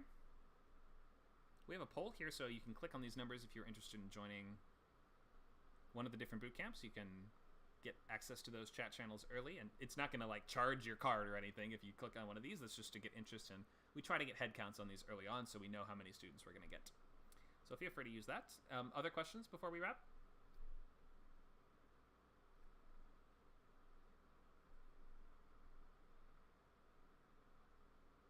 Okay, that'll be the end of class then. Thank you so much for coming to Scriptcamp's free mystery class.